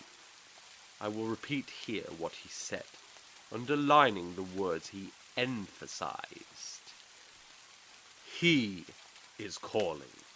He is calling. I hear him. We must go." As he spoke, he took his ivory image from the table, pocketed it, and seized my arm in an effort to drag me up the companionway to the deck. In a moment I understood that he meant to open the hatch and plunge with me into the water outside.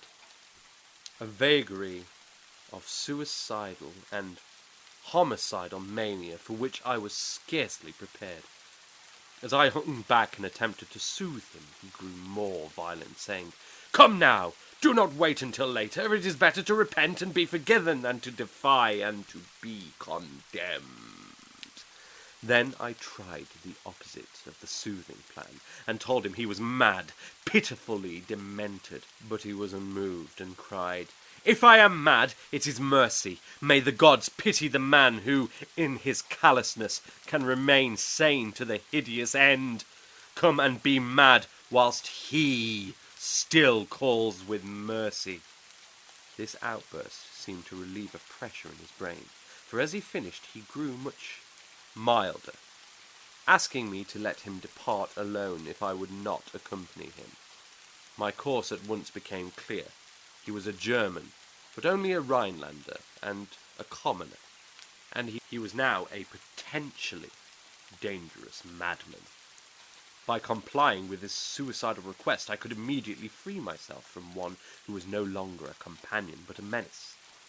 I asked him to give me the ivory image before he went, but this request brought from him such uncanny laughter that I did not repeat it. Then I asked him if he wished to leave any keepsake or lock of hair for his family in Germany, in case I should be rescued.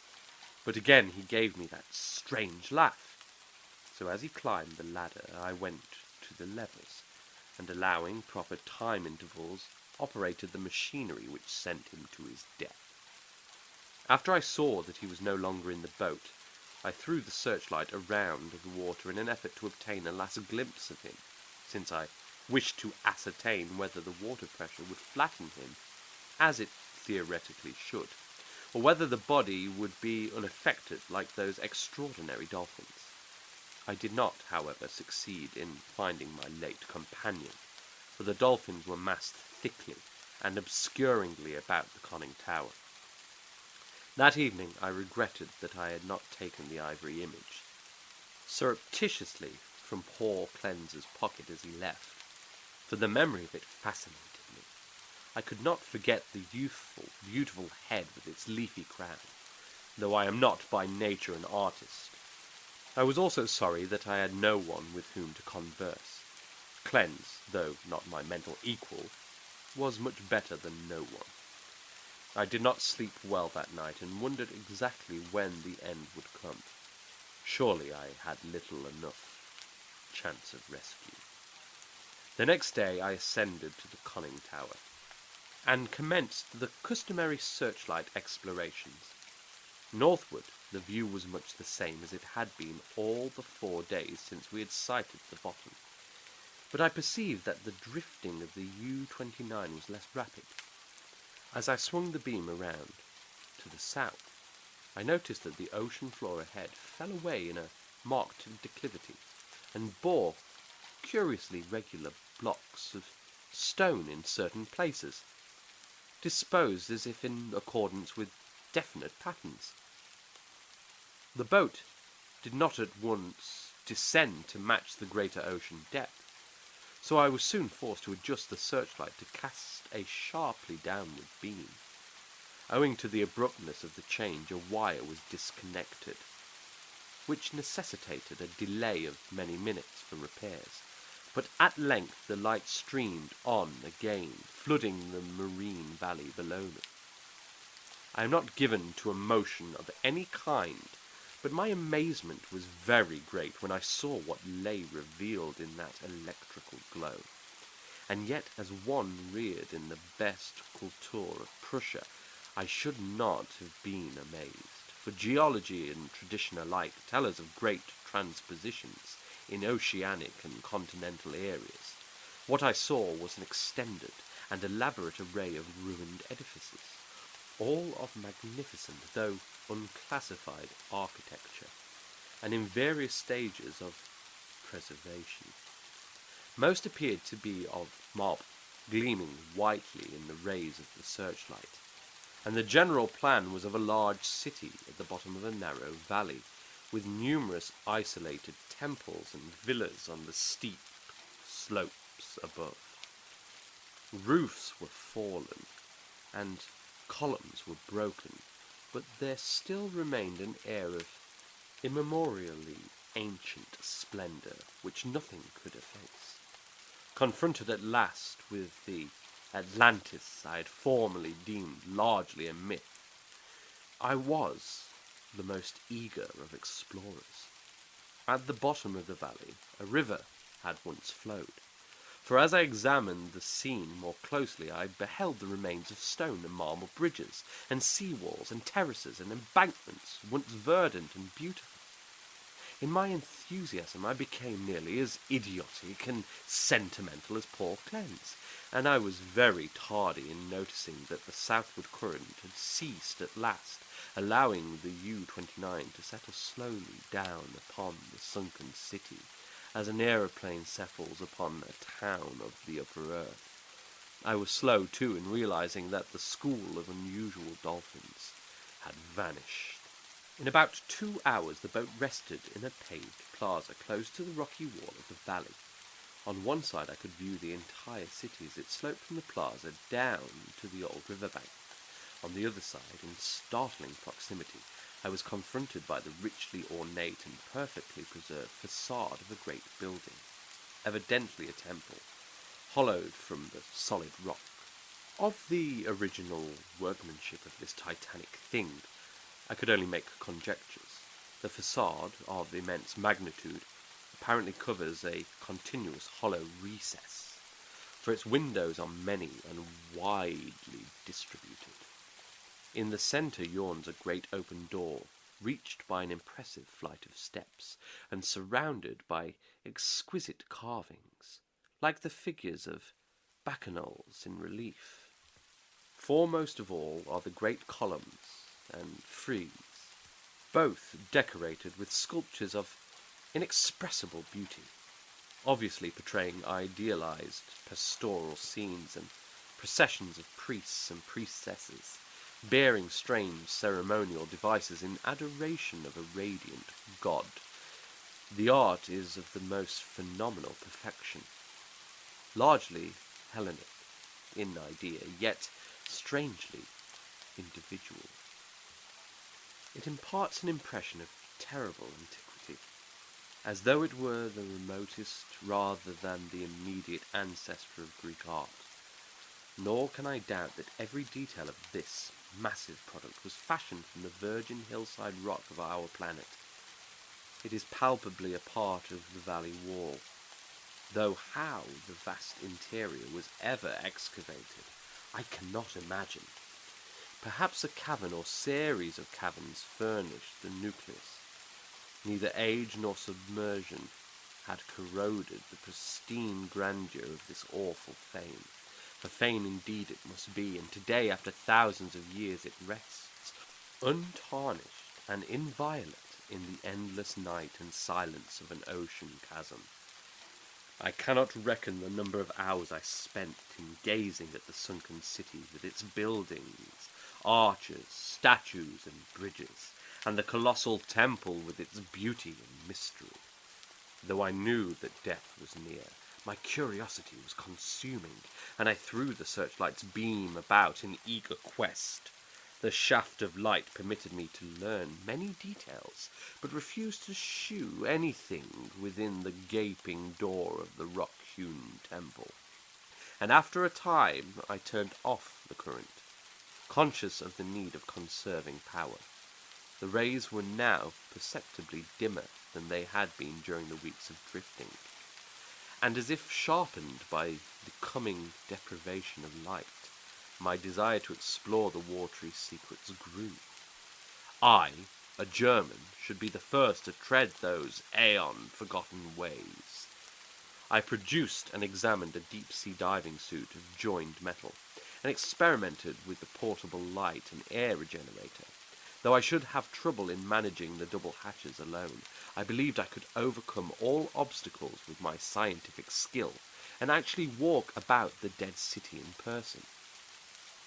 On August 16th, I effected an exit from the U-29 and laboriously made my way through the ruined and mud-choked streets to the ancient river. I found no skeletons or other human remains, but gleaned a wealth of archaeological lore from sculptures and coins. Of this I cannot now speak, save to utter my awe at a culture in the full noon of glory, when cave dwellers roamed Europe and the Nile flowed unwatched to the sea. Others, guided by this manuscript, if it shall ever be found, must unfold the mysteries at which I can only hint. I returned to the boat as my electric batteries grew feeble, resolved to explore the rock temple on the following day. On the 17th, as my impulse to search out the mystery of the temple waxed still more insistent, a great disappointment befell me, for I found that the materials needed to replenish the portable light had perished in the mutiny of those pigs in July. My rage was unbounded, yet my German sense forbade me to venture unprepared into an utterly black interior, which might prove the lair of some indescribable marine monster, or a labyrinth of passages from whose windings I could never extricate myself. All I could do was to turn on the waning searchlight of the U-29, and with its aid walk up the temple steps and study the exterior carvings. The shaft of light entered the door at an upward angle, and I peered in to see if I could glimpse anything, but all in vain. Not even the roof was visible, and though I took a step or two inside after testing the floor with the staff, I dared not go further. Moreover, for the first time in my life, I experienced the emotion of dread. I began to realize how some of poor Cleanse's moods had arisen, for as the temple drew me more and more, I feared its aqueous abysses with a blind and mounting terror. Returning to the submarine, I turned off the lights and sat thinking in the dark. Electricity must now be saved for emergencies. Saturday the 18th I spent in total darkness, tormented by thoughts and memories that threatened to overcome my German will. Cleanse had gone mad and perished before reaching this sinister remnant of a past unwholesomely remote, and had advised me to go with him. Was, indeed, fate preserving my reason only to draw me irresistibly to an end more horrible and unthinkable than any man has dreamed of? Clearly, my nerves were sorely taxed, and I must cast off these impressions of weaker men. I could not sleep Saturday night, and turned on the lights regardless of the future. It was annoying that the electricity should not last out the air and provisions. I revived my thoughts of euthanasia, and examined my automatic pistol. Towards morning I must have dropped asleep with the lights on, for I awoke in darkness yesterday afternoon to find the batteries dead.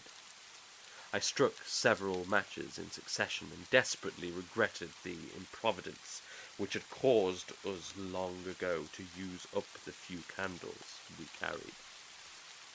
After the fading of the last match I dared to waste, I sat very quietly without a light, as I considered the inevitable end. My mind ran over preceding events, and developed a hitherto dormant impression which would have caused a weaker and more superstitious man to shudder. The head of the radiant god in the sculptures on the rock temple is the same as that carven bit of ivory which the dead sailor brought from the sea, and which poor Cleanse had carried back into the sea. I was a little dazed by this coincidence, but did not become terrified. It is only the inferior thinker who hastens to explain the singular and the complex by the primitive shortcut of supernaturalism. The coincidence was strange, but I was too sound a reasoner to connect circumstances which admit of no logical connection, or to associate in any uncanny fashion the disastrous events which had led from the Victory affair to my present plight. Feeling the need of more rest, I took a sedative and secured some more sleep. My nervous condition was reflected in my dreams, for I seemed to hear the cries of drowning persons, and to see dead faces pressing against the portholes of the boat, and among the dead faces was the living, mocking face of the youth with the ivory image. I must be careful how I record my awaking today, for I am unstrung, and much hallucination is necessarily mixed with fact. Psychologically, my case is most interesting, and I regret that it cannot be observed scientifically by a competent German authority. Upon opening my eyes, my first sensation was an overmastering desire to visit the rock temple, a desire which grew every instant, yet which I automatically sought to resist through some emotion of fear which operated in the reverse direction. Next there came to me the impression of light amidst the darkness of dead batteries, and I seemed to see a sort of phosphorescent glow in the water through the porthole which opened towards the temple. This aroused my curiosity, for I knew of no deep-sea organism capable of emitting such luminosity. But before I could investigate, there came a third impression, which, because of its irrationality, caused me to doubt the objectivity of anything my senses might record. It was an aural delusion, a sensation of rhythmic, melodic sound, as of some wild yet beautiful chant or choral hymn coming from the outside through the absolutely soundproof hull of the U-29. Convinced of my psychological and nervous abnormality, I lighted some matches and poured a stiff dose of sodium bromide solution, which seemed to calm me to the extent of dispelling the illusion of sound. But the phosphorescence remained, and I had difficulty in repressing a childish impulse to go to the porthole and seek its source. It was horribly realistic, and I could soon distinguish by its aid the familiar objects around me, as well as the empty sodium bromide glass of which I had had no former visual impression in its present location. The last circumstance made me ponder, and I crossed the room and touched the glass. It was indeed in the place where I had seemed to see it. Now I knew that the light was either real, or part of an hallucination so fixed and consistent that I could not hope to dispel it.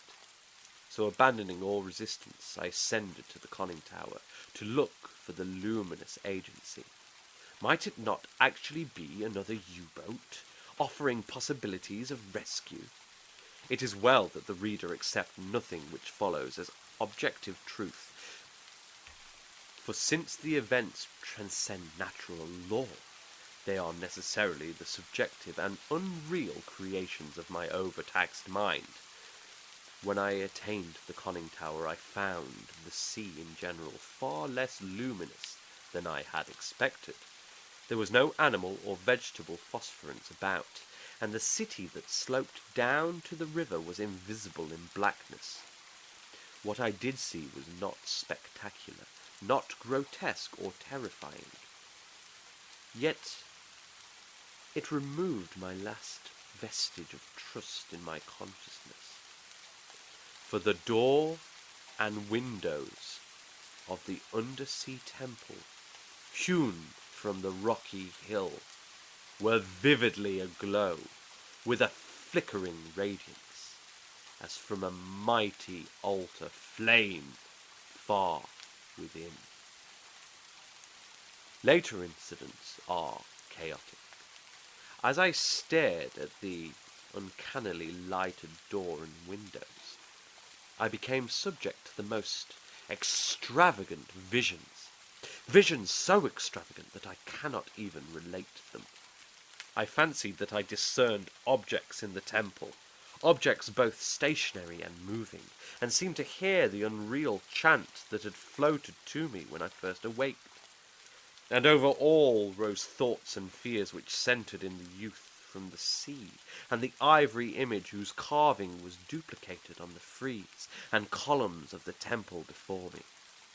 I thought of poor Clence, and wondered where his body rested, with the image he had carried back into the sea. He had warned me of something, and I had not heeded, but he was a soft-headed Rhinelander who went mad at trouble. A Prussian could bear with ease. The rest is very simple. My impulse to visit and enter the temple has now become an inexplicable and imperious command, which ultimately cannot be denied. My own German will no longer controls my acts. Such madness it was which drove Clence to his death, bareheaded and unprotected in the ocean. But I am Prussian, and a man of sense, and will use to the last what little will I have. When first I saw that I must go, I prepared my diving suit, helmet, and air regenerator for instant donning, and immediately commenced to write this hurried chronicle, in the hope that it may some day reach the world. I shall seal the manuscript in a bottle and entrust it to the sea, as I leave the U-29 forever. I have no fear, not even from the prophecies of the madman Clence. What I have seen cannot be true, and I know that this madness of my own will at most lead only to suffocation when my air is gone. The light in the temple is a sheer delusion, and I shall die calmly, like a German, in the black and forgotten depths. This demonic laughter which I hear as I write comes only from my own weakening brain. So I will carefully don my diving suit and walk boldly up the steps into that primal shrine, that silent secret of unfathomed waters and uncounted years.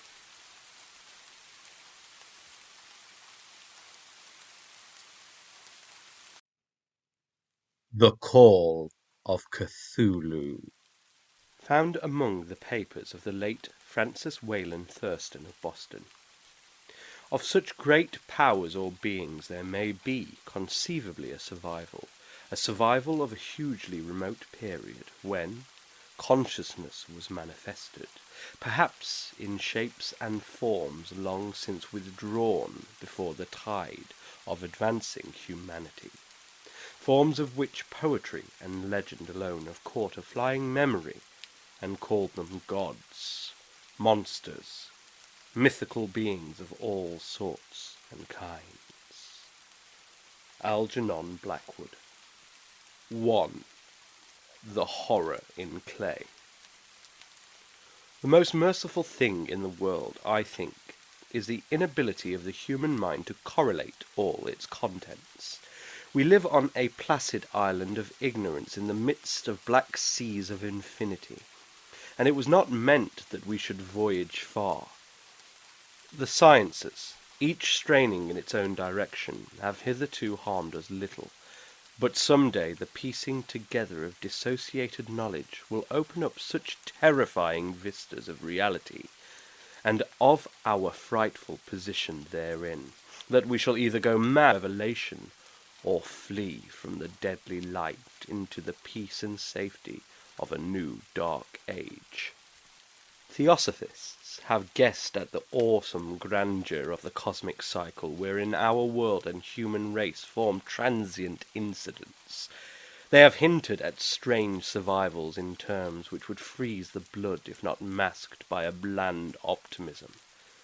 But it is not from them that there came the single glimpse depths of forbidden aeons, which chills me when I think of it, and maddens me when I dream of it.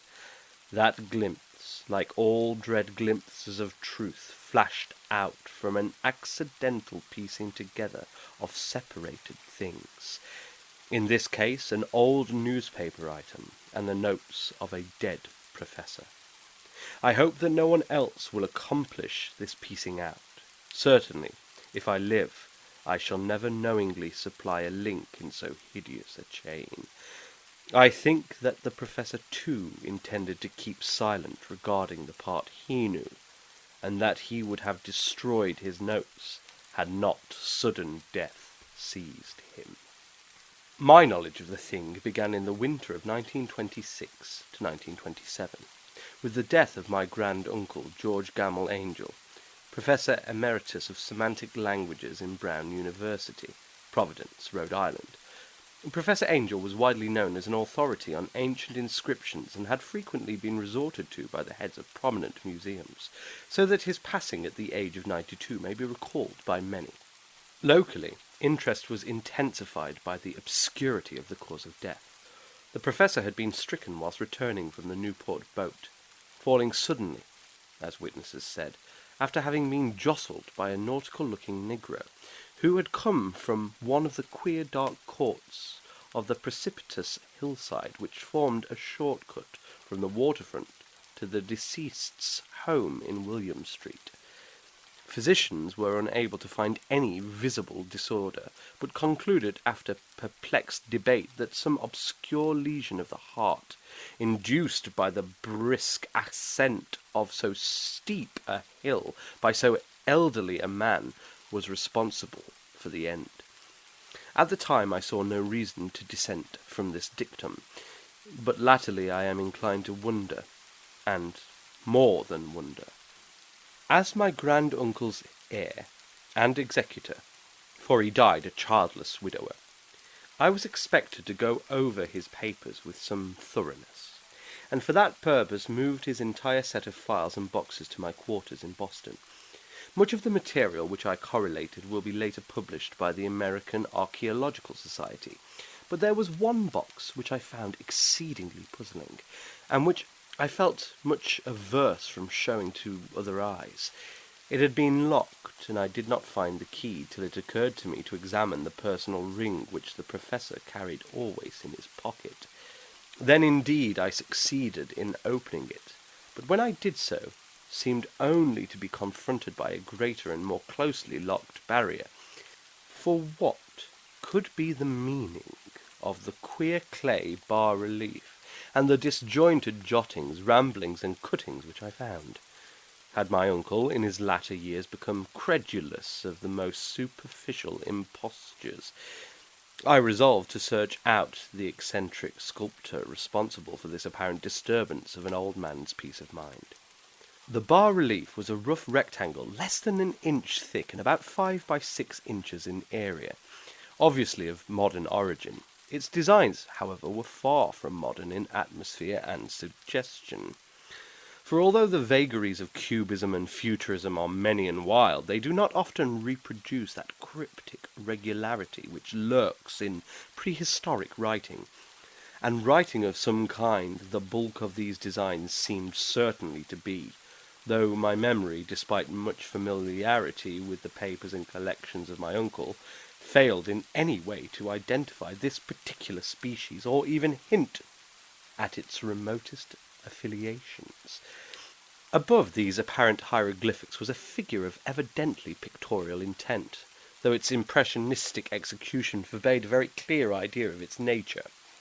It seemed to be a sort of monster, or symbol representing a monster, of a form which only a diseased fancy could conceive. If I say that my somewhat extravagant imagination yielded simultaneous pictures of an octopus, a dragon, and a human caricature, I shall not be unfaithful to the spirit of the thing.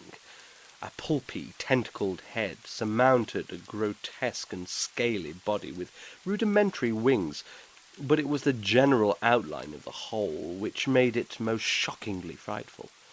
Behind the figure was a vague suggestion of a cyclopean architectural background. The writing accompanying this oddity was, aside from a stack of press cuttings, in Professor Angel's most recent hand, and made no pretence to literary style. What seemed to be the main document was headed Cthulhu Cult, in characters painstakingly printed to avoid the erroneous reading of a word so unheard of. The manuscript was divided into two sections, the first of which was headed 1925, Dream and Dream Work of H. A. Wilcox, 7 Thomas Street, Providence, Rhode Island, and the second, Narrative of Inspector John R. LeGrasse, 121 Bienville Street, New Orleans, Louisiana, at 1908 AAS meeting. Notes on the same, and Professor Webb's account.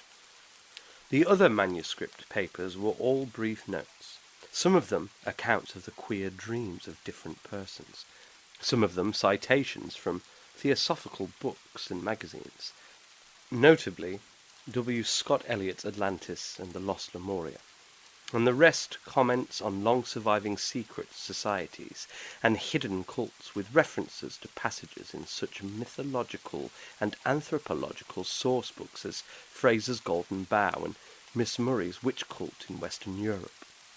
The cuttings largely alluded to outre mental illnesses and outbreaks of group folly or mania in the spring of 1925. The first half of the principal manuscript told a very peculiar tale. It appears that on March 1st, 1925, a thin, dark young man of neurotic and excited aspect had called upon Professor Angel bearing the singular clay bas-relief, which was then exceedingly damp and fresh. His card bore the name of Henry Anthony Wilcox, and my uncle had recognized him as the youngest son of an excellent family, slightly known to him, who had latterly been studying sculpture at the Rhode Island School of Design, and living alone at the Fleur-de-Lis building near that institution. Wilcox was a precocious youth of known genius but great eccentricity, and had from childhood excited attention through the strange stories and odd dreams he was in the habit of relating. He called himself psychically hypersensitive, but the staid folk of the ancient commercial city dismissed him as merely queer. Never mingling much with his kind, he had dropped gradually from social visibility, and was now known only to a small group of aesthetes from other towns. Even the Providence Art Club, anxious to preserve its conservatism, had found him quite hopeless. On the occasion of the visit, ran the professor's manuscript. The sculptor abruptly asked for the benefit of his host's archaeological knowledge in identifying the hieroglyphics on the bas-relief. He spoke in a dreamy, stilted manner which suggested pose and alienated sympathy, and my uncle showed some sharpness in replying, for the conspicuous freshness of the tablet implied kinship with anything but archaeology. Young Wilcox's rejoinder, which impressed my uncle enough to make him recall and record it verbatim, was of a fantastically poetic cast which must have typified his whole conversation, and which I have since found highly characteristic of him. He said, "It is new indeed, for I made it last night in a dream of strange cities, and dreams are older than brooding Tyre, or the contemplative Sphinx, or garden-girdled Babylon." It was then that he began that rambling tale which suddenly played upon a sleeping memory, and won the fevered interest of my uncle. There had been a slight earthquake tremor the night before, the most considerable felt in New England for some years, and Wilcox's imagination had been keenly affected. Upon retiring, he had had an unprecedented dream of great cyclopean cities of Titan blocks and sky-flung monoliths, all dripping with green ooze and sinister with latent horror. Hieroglyphics had covered the walls and pillars, and from some undetermined point below had come a voice that was not a voice, a chaotic sensation which only fancy could transmute into sound, but which he attempted to render by the almost unpronounceable jumble of letters. Cthulhu. The Dagon. This verbal jumble was the key to the recollection which excited and disturbed Professor Angel.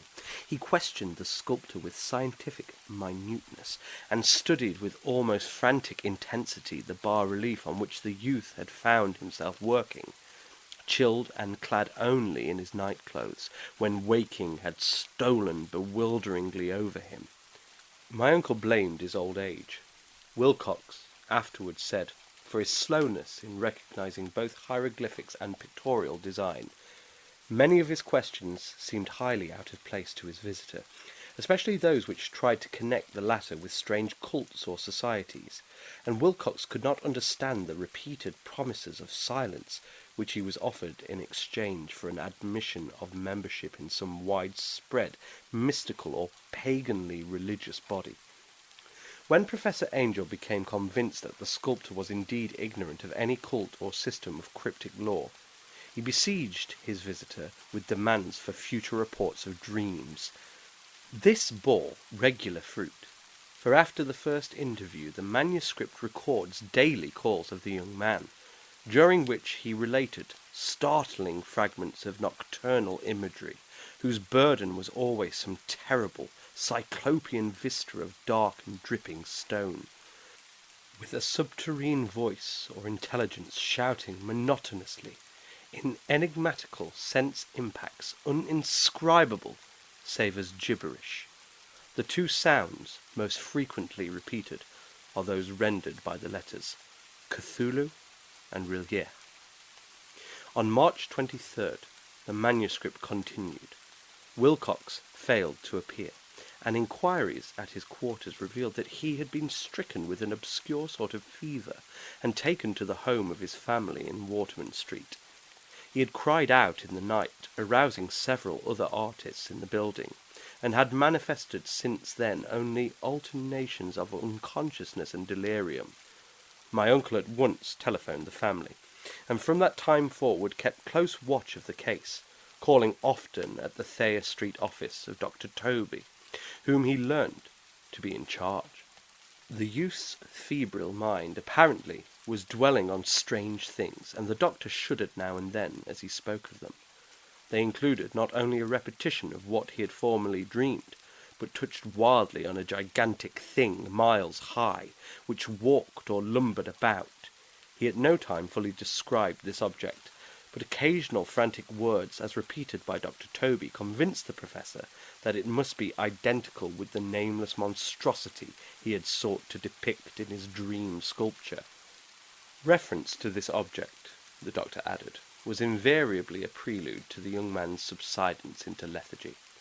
His temperature, oddly enough, was not greatly above normal, but his whole condition was otherwise such as to suggest true fever rather than mental disorder.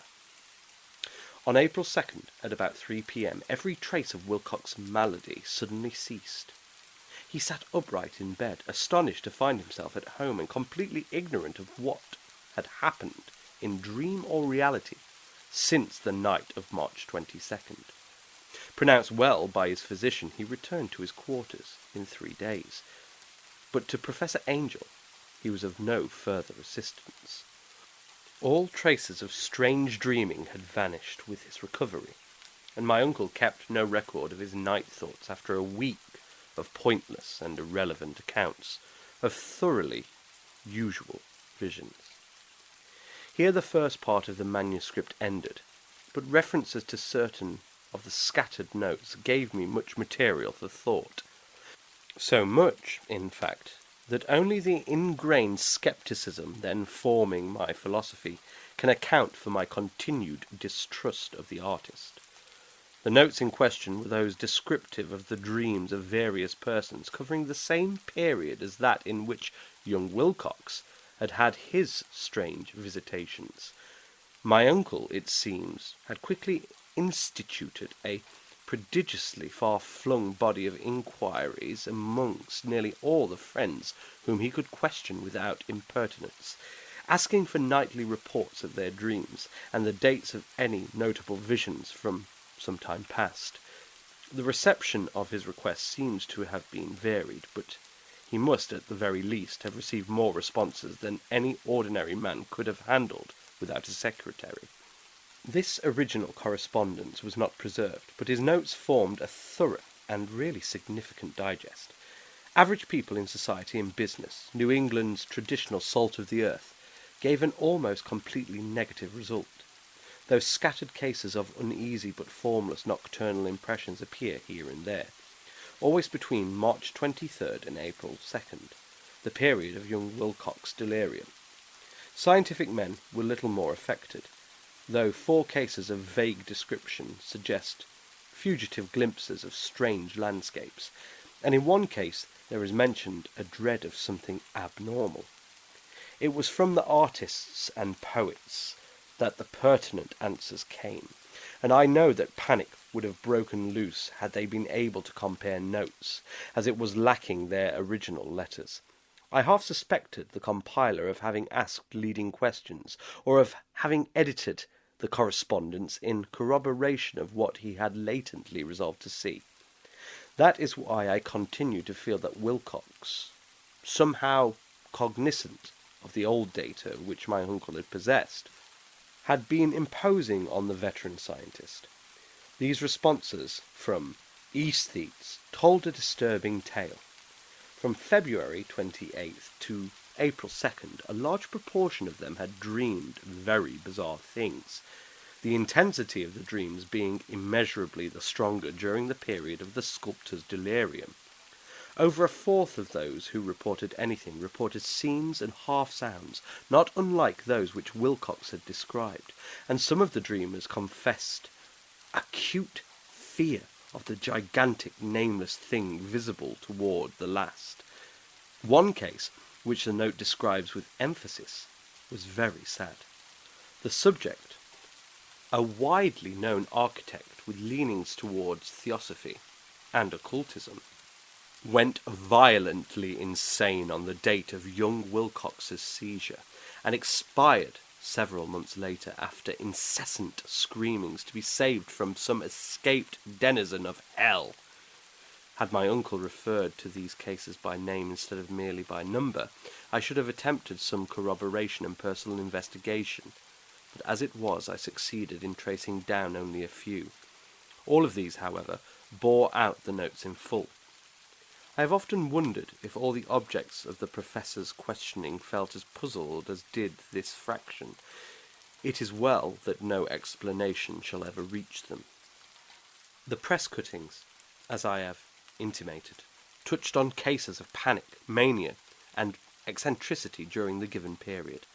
Professor Angel must have employed a cutting bureau, for the number of extracts was tremendous, and the sources scattered throughout the globe. Here was a nocturnal suicide in London, where a lone sleeper had leaped from a window after a shocking cry. Here likewise a rambling letter to the editor of a paper in South America, where a fanatic deduces a dire future from visions he has seen. A dispatch from California describes a theosophist colony as donning white robes en masse for some glorious fulfillment which never arrives, whilst items from India speak guardedly of serious native unrest towards the end of March. Voodoo orgies multiply in Haiti, and African outposts report ominous mutterings. American officers in the Philippines find certain tribes bothersome about this time, and New York policemen are mobbed by hysterical Levantines on the night of March 22nd to the 23rd. The west of Ireland, too, is full of wild rumour and legendary, and a fantastic painter named Audouin Bonneau hangs a blasphemous dream landscape in the Paris Spring Salon of 1926.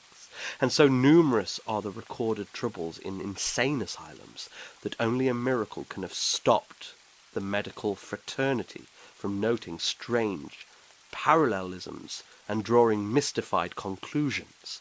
A weird bunch of cuttings, all told, and I can at this date scarcely envisage the callous rationalism with which I set them aside.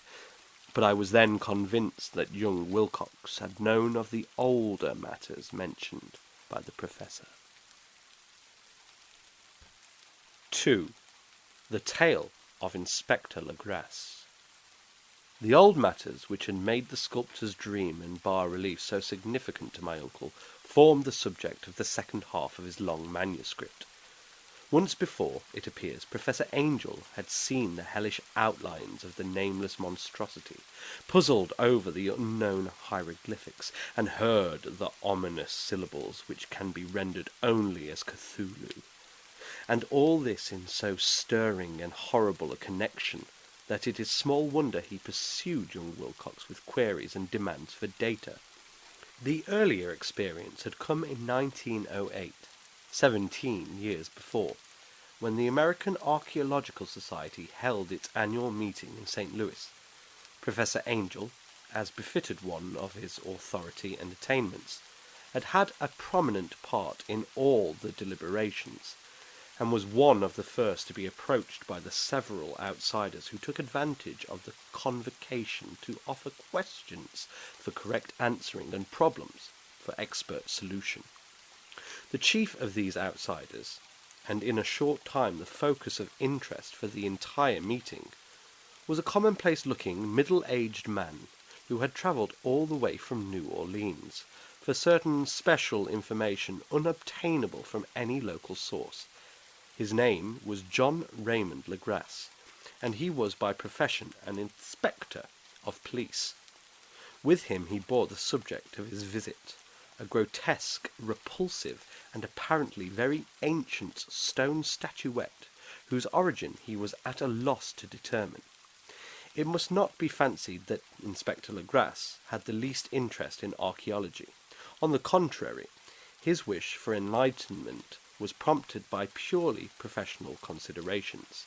The statuette, idol, fetish, or whatever it was, had been captured some months before in the wooded swamps south of New Orleans during a raid on a supposed voodoo meeting, and so singular and hideous were the rites connected with it that the police could not but realize that they had stumbled on a dark cult totally unknown to them, and infinitely more diabolic than even the blackest of the African voodoo circles.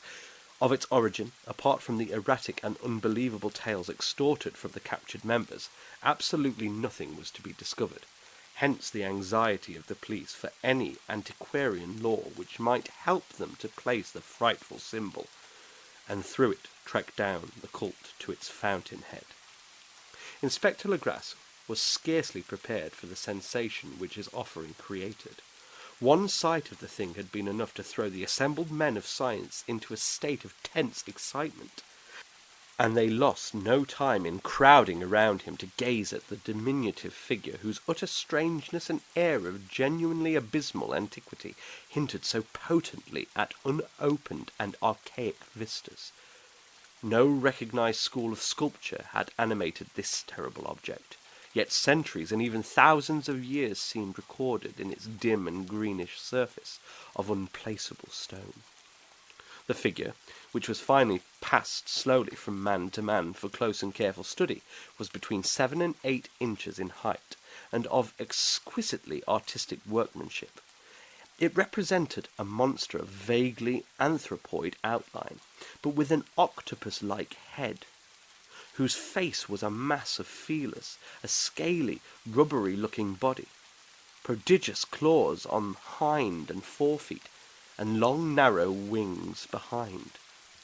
This thing, which seemed instinct with a fearsome and unnatural malignancy, was of a somewhat bloated corpulence, and squatted evilly on a rectangular block or pedestal covered with undecipherable characters.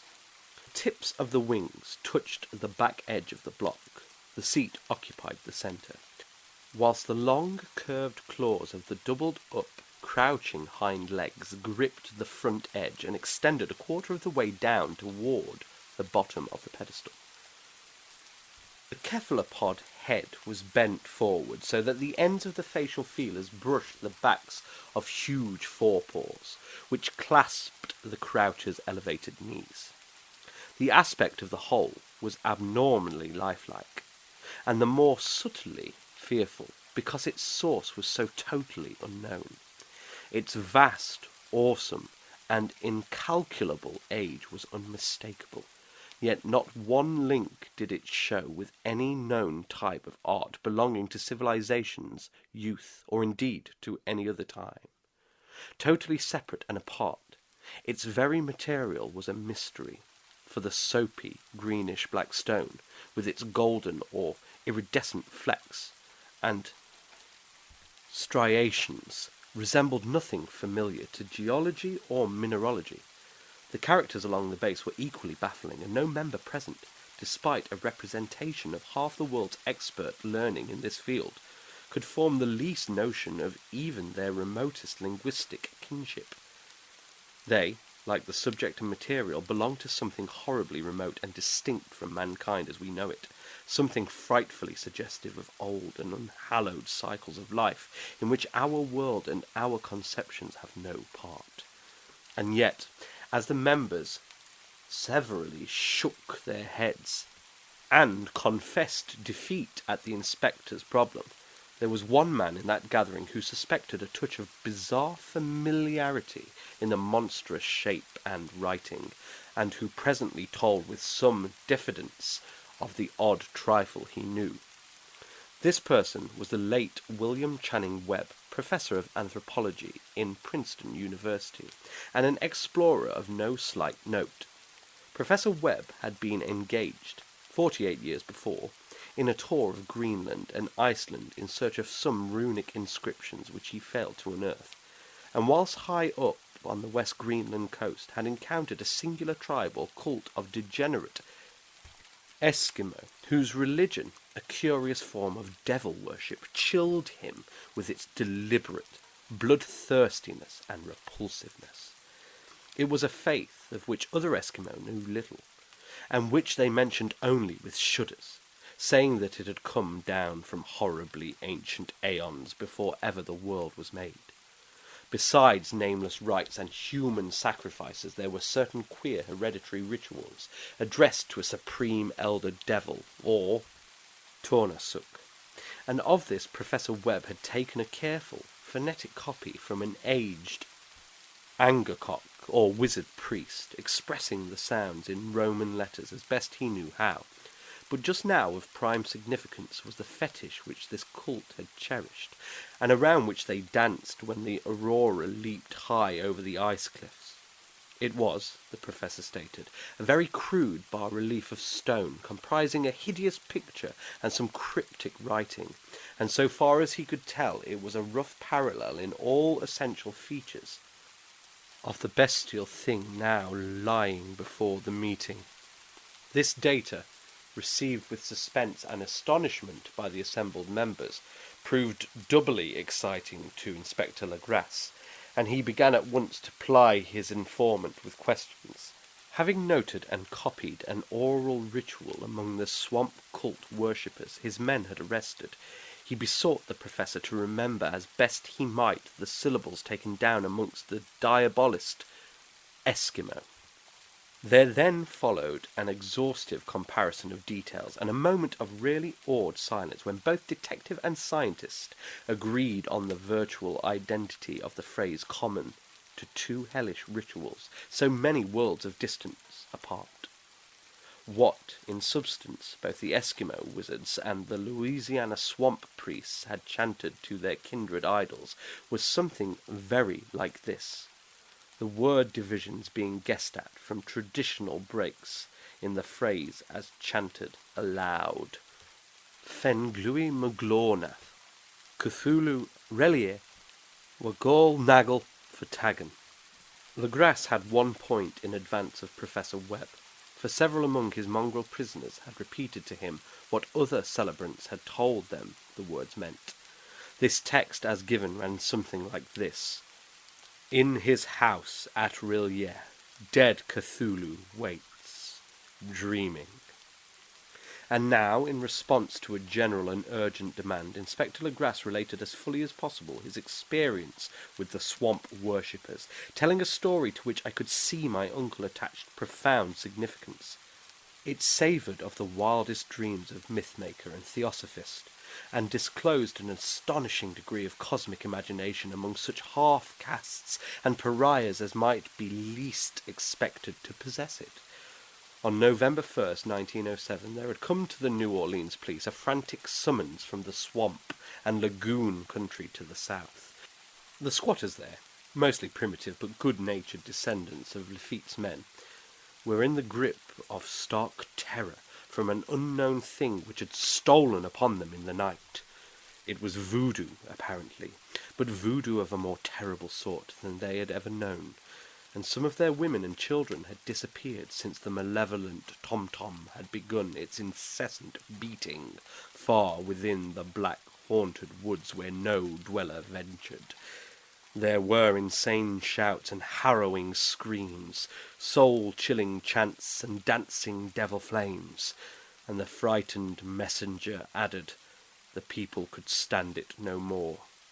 So a body of 20 police, filling 2 carriages and an automobile, had set out in the late afternoon with a shivering squatter as a guide. At the end of the passable road they alighted, and for miles splashed on in silence through the terrible cypress woods, where day never came. Ugly roots and malignant hanging nooses of Spanish moss beset them, and now and then a pile of dank stones or fragment of a rotting wall intensified by its hint of morbid habitation, a depression which every malformed tree and every fungus islet combined to create. At length the squatter settlement, a miserable huddle of huts, hove in sight, and hysterical dwellers ran out to cluster around the group of bobbing lanterns. The muffled beat of tom-toms was now faintly audible far, far ahead, and a curdling shriek came at infrequent intervals when the wind shifted. A reddish glare, too, seemed to filter through the pale undergrowth beyond endless avenues of forest night. Reluctant even to be left alone again, each one of the cowed squatters refused point-blank to advance another inch toward the scene of unholy worship. So, Inspector Legrasse and his 19 colleagues plunged on unguided into black arcades of horror that none of them had ever trod before. The region now entered by the police was one of traditionally evil repute, substantially unknown and untraversed by white men. There were legends of a hidden lake unglimpsed by mortal sight, in which dwelt a huge formless white polypus thing with luminous eyes, and squatters whispered that bat-winged devils flew up out of caverns in inner earth to worship it at midnight. They said it had been there before d'Iberville, before La Salle, before the Indians, and before even the wholesome beasts and birds of the woods. It was nightmare itself, and to see it was to die, but it made men dream, and so they knew enough to keep away. The present voodoo orgy was, indeed, on the merest fringe of this abhorred area, but that location was bad enough, hence perhaps the very place of the worship had terrified the squatters more than the shocking sounds and incidents. Only poetry or madness could do justice to the noises heard by Legrasse's men as they ploughed on through the black morass towards the red glare and the muffled tom-toms. There are vocal qualities particular to men, and vocal qualities particular to beasts, and it is terrible to hear the one when the source should yield the other. Animal fury and orgiastic license here whipped themselves to demoniac heights by howls and squawking ecstasies that tore and reverberated through those nighted woods like pestilential tempests from the gulfs of hell. Now and then the less organized ululation would cease, and from what seemed a well-drilled chorus of hoarse voices would rise in sing-song chant that hideous phrase or ritual. Funglui maglo nath Cthulhu rilye wagar nagel fatagan. Then the men, having reached a spot where the trees were thinner, came suddenly in sight of the spectacle itself. 4 of them reeled, 1 fainted, and 2 were shaken into a frantic cry, which the mad cacophony of the orgy fortunately deadened. Legrasse dashed swamp water on the face of the fainting man, and all stood trembling and nearly hypnotized with horror. In a natural glade of the swamp stood a grassy island of perhaps an acre's extent, clear of trees and tolerably dry. On this now leaped and twisted a more indescribable horde of human abnormality than any but a seam or an Angarola could paint.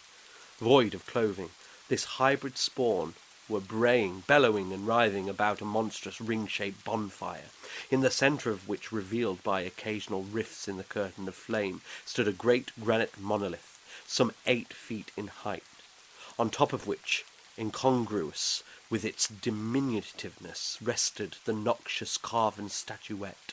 From a wide circle of 10 scaffolds set up at regular intervals, with the flame-girt monolith as a centre, hung, head downward, the oddly marred bodies of the helpless squatters who had disappeared. It was inside this circle that the ring of worshippers jumped and roared, the general direction of the mass motion being from left to right in endless bacchanal between the ring of bodies and the ring of fire.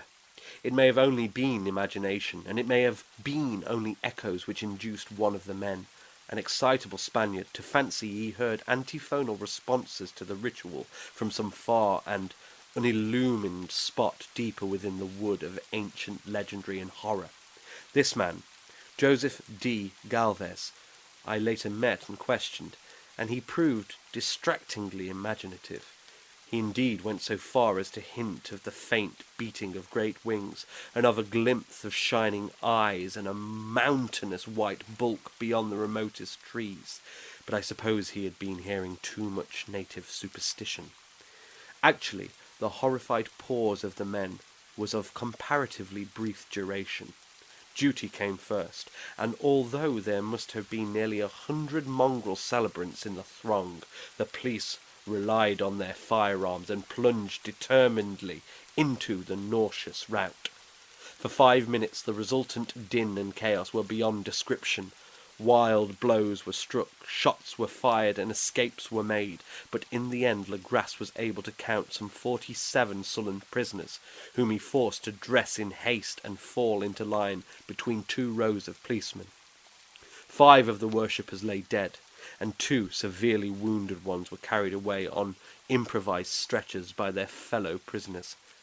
The image on the monolith, of course, was carefully removed and carried back by Legrasse.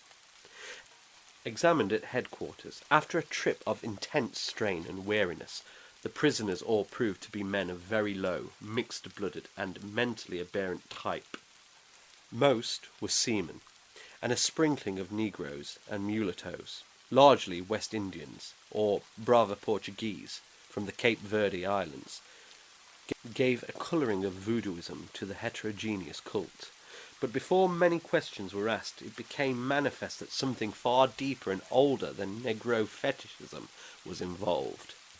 Degraded and ignorant as they were, the creatures held with surprising consistency to the central idea of their loathsome faith. They worshipped, so they said, the great old ones who lived ages before there were any men, and who came to the young world out of the sky. Those old ones were gone now, inside the earth and under the sea, but their dead bodies had told their secrets in dreams to the first men, who formed a cult which had never died.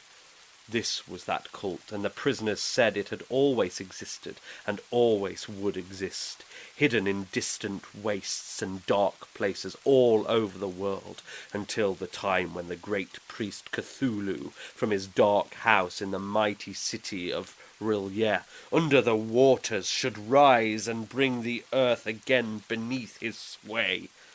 Some day he would call, when the stars were ready, and the secret cult would always be waiting to liberate him. Meanwhile, no more must be told.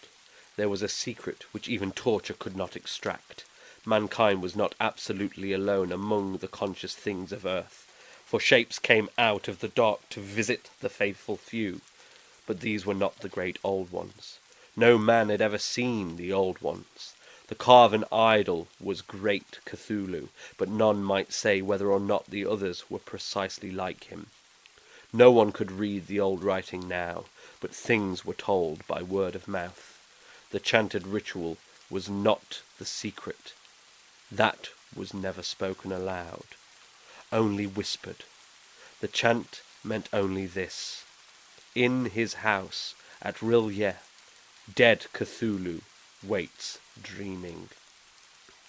Only 2 of the prisoners were found sane enough to be hanged, and the rest were committed to various institutions. All denied a part in the ritual murders, and averred that the killing had been done by black-winged ones, which had come to them from their immemorial meeting place in the haunted wood. But of those mysterious allies no coherent account could ever be gained. What the police did extract came mainly from an immensely aged mestizo named Castro, who claimed to have sailed to strange ports and talked with undying leaders of the cult in the mountains of China. Old Castro remembered bits of hideous legend that paled the speculations of theosophists and made man and the world seem recent and transient indeed. There had been aeons where other things ruled on the earth, and they had had great cities. Remains of them, he said the deathless Chinaman had told him, were still to be found as cyclopean stones on islands in the Pacific.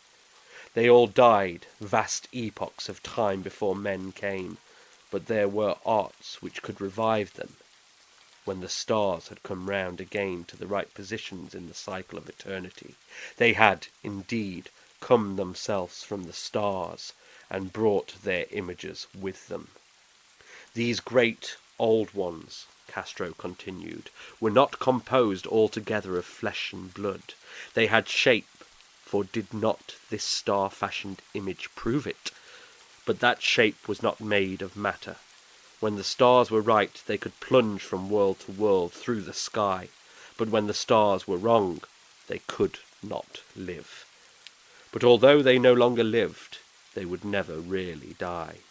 They all lay in stone houses in their great city of Rilye, preserved by the spells of mighty Cthulhu, for a glorious resurrection when the stars and the earth might once more be ready for them. But at that time some force from outside must serve to liberate their bodies. The spells that preserved them intact likewise prevented them from making an initial move, and they could only lie awake in the dark and think whilst uncounted millions of years rolled by. They knew all that was occurring in the universe, but their mode of speech was transmitted thought. Even now they talked in their tombs.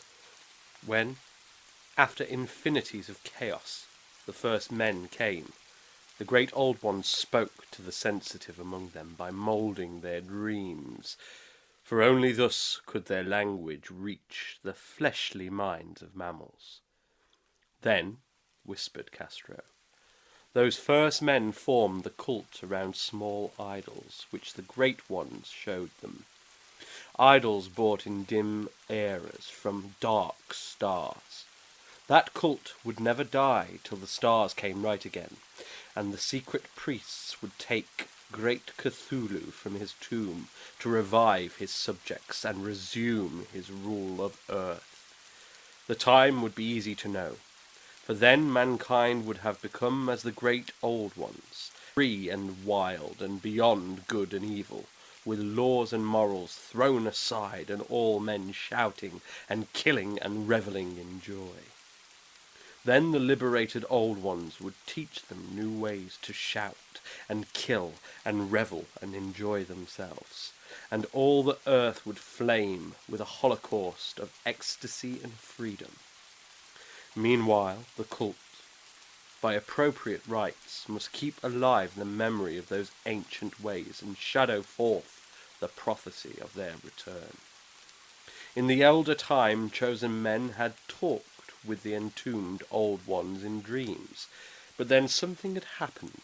The great stone city, Rilye, with its monoliths and sepulchres, had sunk beneath the waves and the deep waters, full of the one primal mystery through which not even thought can pass, had cut off the spectral intercourse.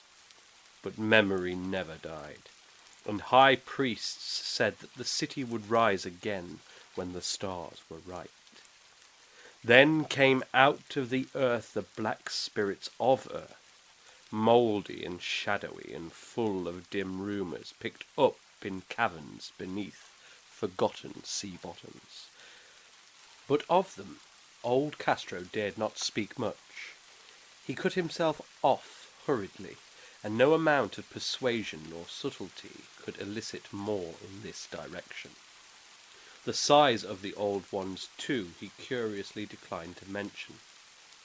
Of the cult, he said that he thought the centre lay amid the pathless deserts of Arabia, where Irem, the city of pillars, dreams hidden and untouched.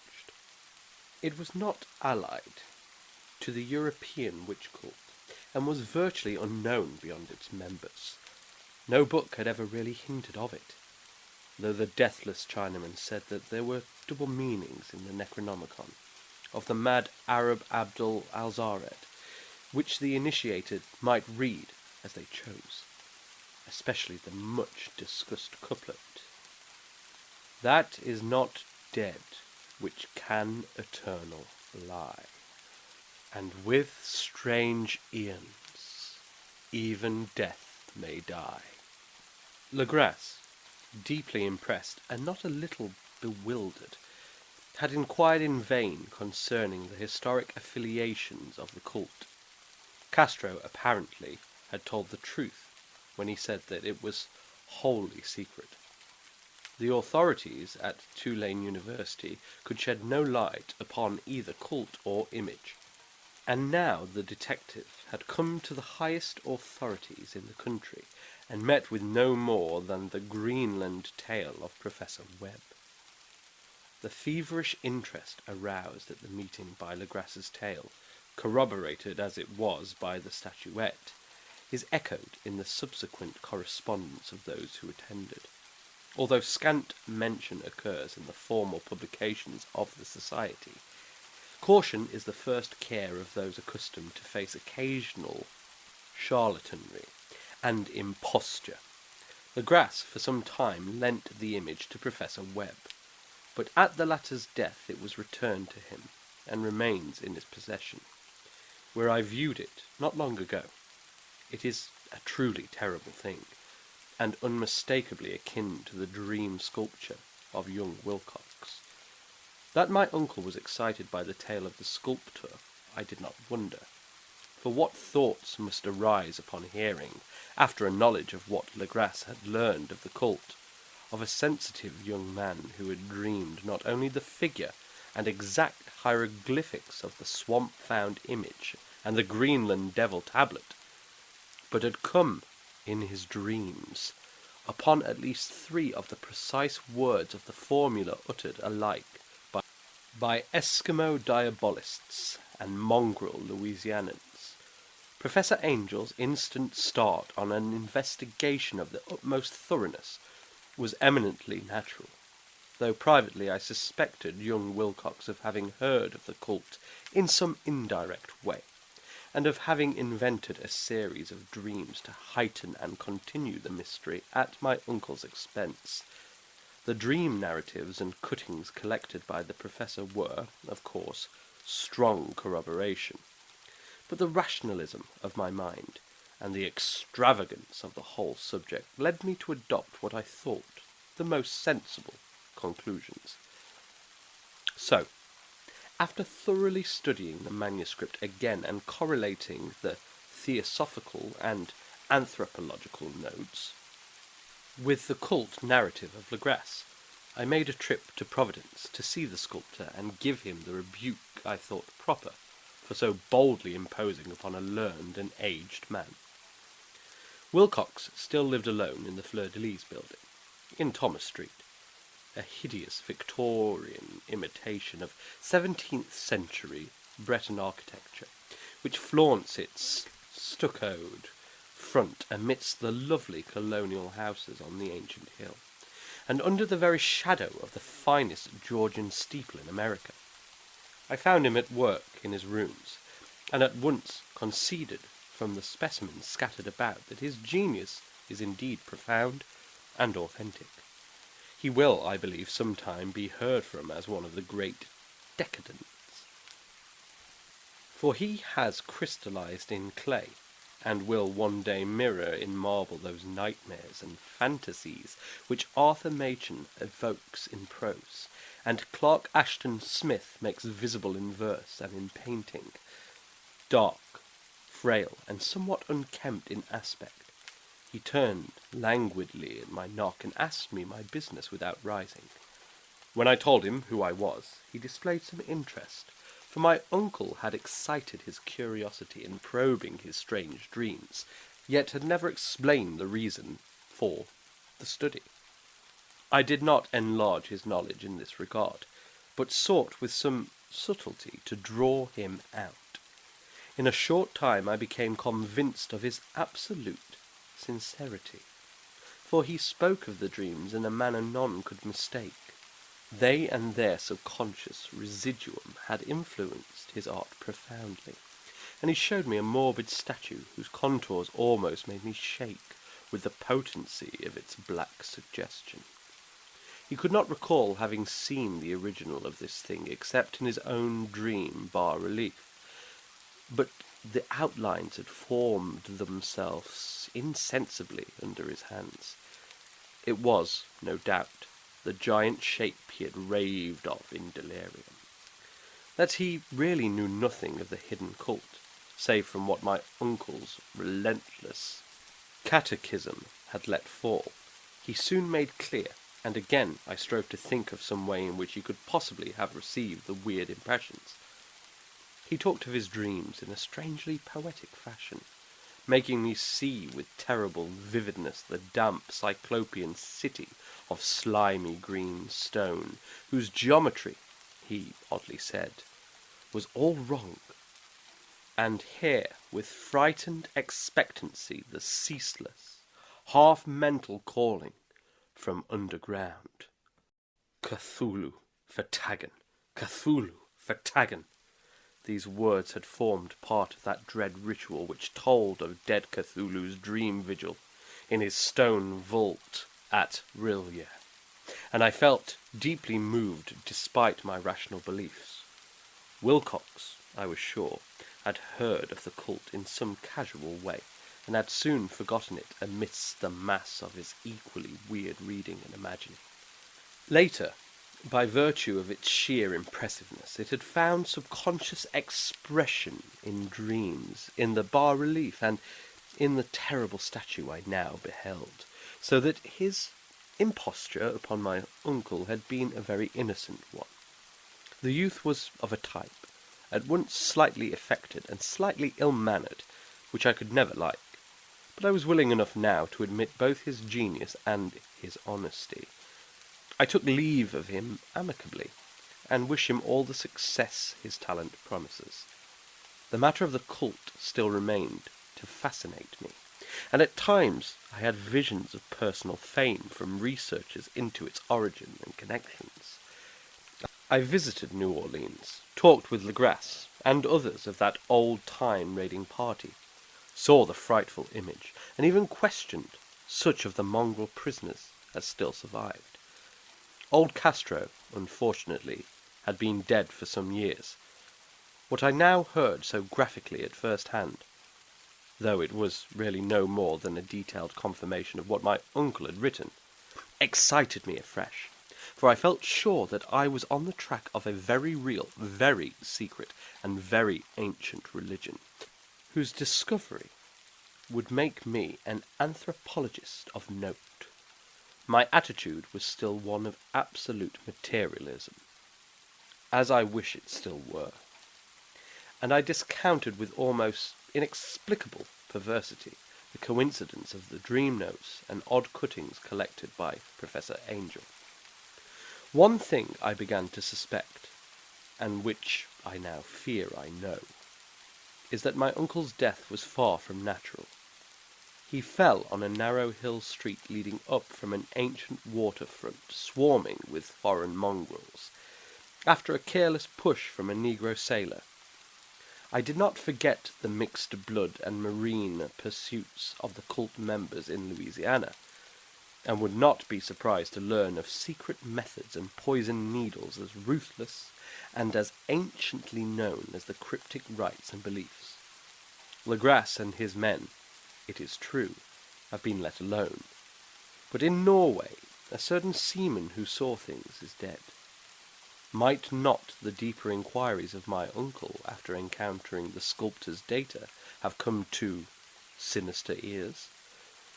I think Professor Angel died because he knew too much, or because he was likely to learn too much. Whether I shall go as he did remains to be seen, for I have learned much now. 3. The Madness from the Sea. If heaven ever wishes to grant me a boon, it will be a total effacing of the results of a mere chance which fixed my eye on a certain stray piece of shelf paper. It was nothing on which I would naturally have stumbled in the course of my daily round, for it was an old number of an Australian journal, the Sydney Bulletin for April 18, 1925. It had escaped even the Cutting Bureau, which had at the time of the issuance been avidly collecting material for my uncle's research. I had largely given over my inquiries into what Professor Angel called the Cthulhu cult, and was visiting a learned friend in Paterson, New Jersey, the curator of a local museum, and a mineralogist of note. Examining one day the reserved specimens roughly set on the storage shelves in a rear room of the museum, my eye was caught by an odd picture in one of the old papers spread beneath the stones. It was the Sydney Bulletin I have mentioned, for my friend has wide affiliations in all conceivable foreign parts, and the picture was a half-tone cut of a hideous stone image, almost identical with that which Legras had found in the swamp. Eagerly clearing the sheet of its precious contents, I scanned the item in detail, and was disappointed to find it of only moderate length. What it suggested, however, was of portentous significance to my flagging quest, and I carefully tore it out for immediate action. It read as follows: Mystery derelict found at sea. Vigilant arrives with helpless armed New Zealand yacht in tow. One survivor and dead man found aboard. Tale of desperate battle and deaths at sea. Rescued seaman refuses particulars of strange experience. Odd idol found in his possession. Inquiry to follow. The Morrison Coast freighter, Vigilant, bound from Valparaiso, arrived this morning at its wharf in Darling Harbour, having in tow the battled and disabled but heavily armed steam yacht, Alert of Dunedin, New Zealand, which was sighted April 12th, in south latitude 34 degrees 21 minutes, west longitude 152 degrees 17 minutes, with one living and one dead man aboard. The Vigilant left Valparaiso March 25th, and on April 2nd was driven considerably south of her course by exceptionally heavy storms and monstrous waves. On April 12th the derelict was sighted, and though apparently deserted, was found upon boarding to contain one survivor in a half-delirious condition, and one man who had evidently been dead for more than a week. The living man was clutching a horrible stone idol of unknown origin, about a foot in height, regarding whose nature authorities at Sydney University, the Royal Society, and the museum in College Street all profess complete bafflement, and which the survivor says he found in the cabin of the yacht, in a small carved shrine of common pattern. This man, after recovering his senses, told an exceedingly strange story of piracy and slaughter.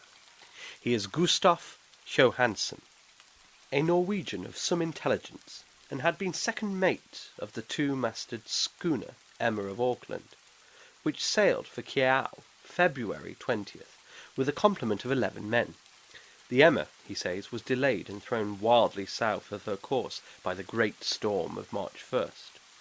And on March 22nd, in south latitude 49 degrees 51 minutes, west longitude 128 degrees 34 minutes, encountered the Alert, manned by a queer and evil-looking crew of Kanakas and half-castes, being ordered peremptorily to turn back. Captain Collins refused, whereupon the strange crew began to fire savagely and without warning upon the schooner, and with a peculiarly heavy battery of brass cannon forming part of the yacht's equipment.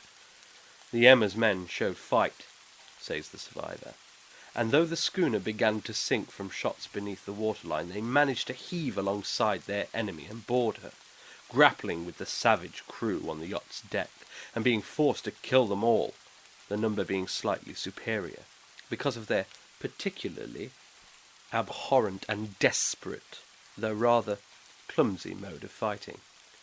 3 of the Emma's men, including Captain Collins and first mate Green, were killed, and the remaining 8, under second mate Johansen, proceeded to navigate the captured yacht, going ahead in their original direction to see if any reason for their ordering back had existed. The next day, it appears, they raised and landed on a small island, although none is known to exist in that part of the ocean, and 6 of the men somehow died ashore, though Johansen is queerly reticent about this part of his story, and speaks only of their falling into a rock chasm. Later, it seems, he and one companion boarded the yacht and tried to manage her, but were beaten about by the storm of April 2nd. From that time till his rescue on the 12th, the man remembers little, and he does not even recall when William Bryden, his companion, died. Bryden's death reveals no apparent cause, and was probably due to excitement or exposure. Cable advisors from Dunedin report that the Alert was well known there as an island trader, and bore an evil reputation along the waterfront. It was owned by a curious group of half-castes whose frequent meetings and night trips to the woods attracted no little curiosity, and it had set sail in great haste just after the storm and earth tremors of March 1st. Our Auckland correspondent gives the Emma and her crew an excellent reputation, and Johansen is described as a sober and worthy man. The Admiralty will institute an inquiry on the whole matter beginning tomorrow, at which every effort will be made to induce Johansen to speak more freely than he has done hitherto. This was all, together with the picture of the hellish image. But what a train of ideas it started in my mind. Here were new treasuries of data on the Cthulhu cult, and evidence that it had strange interests at sea as well as on land. What motive prompted the hybrid crew to order back the Emma as they sailed about with their hideous idol? What was the unknown island on which 6 of the Emma's crew had died, and about which the mate Johansen was so secretive? What had the Vice-Admiralty's investigation brought out, and what was known of the noxious cult in Dunedin? And, most marvellous of all, what deep and more than natural linkage of dates was this which gave a malign and now undeniable significance to the various turns of events so carefully noted by my uncle? March 1st, our February 28th, according to the international dateline. The earthquake and storm had come. From Dunedin, the Alert and her noisome crew had darted eagerly forth, as if imperiously summoned, and on the other side of the earth poets and artists had begun to dream of a strange, dank, cyclopean city, whilst a young sculptor had moulded in his sleep the form of the dreaded Cthulhu. March 23rd, the crew of the Emma landed on an unknown island and left 6 men dead, and on that date the dreams of sensitive men assumed a heightened vividness and darkened with dread of a giant monster's malign pursuit. whilst an architect had gone mad, and a sculptor had lapsed suddenly into delirium. And what of this storm on April 2nd, the date on which all dreams of the dank city ceased, and Wilcox emerged unharmed from the bondage of a strange fever? What of all this, and of those hints of old Castro about the sunken, star-born old ones, and their coming reign, their faithful cult, and their mastery of dreams? Was I tottering on the brink of cosmic horrors beyond man's power to bear? If so, they must be horrors of the mind alone, for in some way the 2nd of April had put a stop to whatever monstrous menace had begun its siege of mankind's soul. That evening, after a day of hurried cabling and arranging, I bade my host adieu, and took a train for San Francisco. In less than a month I was in Dunedin, where, however, I found that little was known of the strange cult members who had lingered in the old sea taverns. Waterfront scum was far too common for special mention, though there was vague talk about one inland trip these mongrels had made, during which faint drumming and red flame were noted on the distant hills. In Auckland, I learned that Johansen had returned with yellow hair turned white, after a perfunctory and inconclusive questioning at Sydney, and had thereafter sold his cottage in West Street and sailed with his wife to his old home in Oslo. Of his stirring experience he would tell his friends no more than he had told the Admiralty officials, and all they could do was to give me his Oslo address.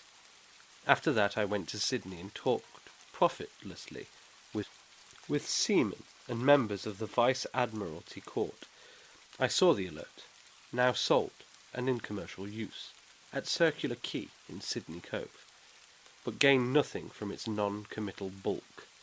The crouching image with its cuttlefish head, dragon body, scaly wings, and hieroglyphed pedestal was preserved in the museum at Hyde Park, and I studied it long and well, finding it a thing of balefully exquisite workmanship, and with the same utter mystery, terrible antiquity, and unearthly strangeness of material which I had noted in the Grasser's smaller specimen.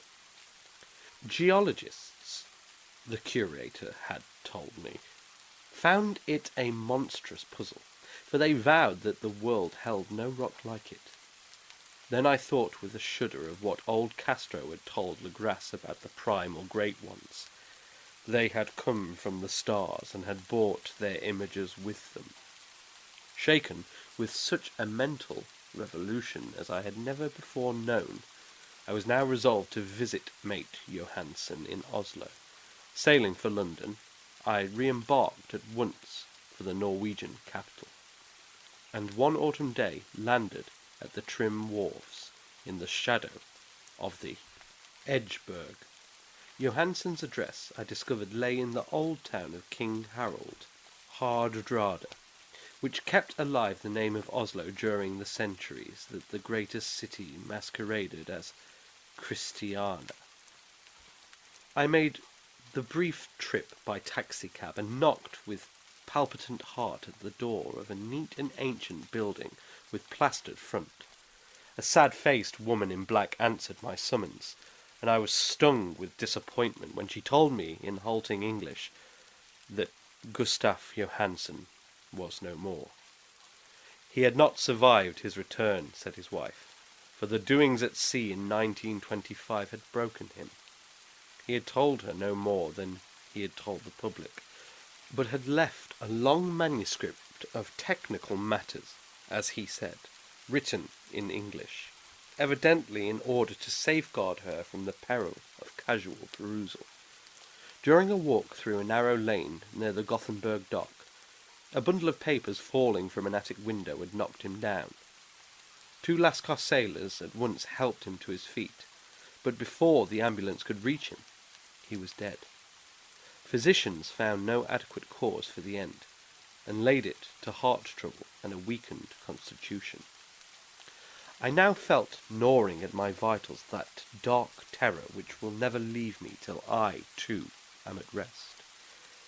Accidentally, or otherwise.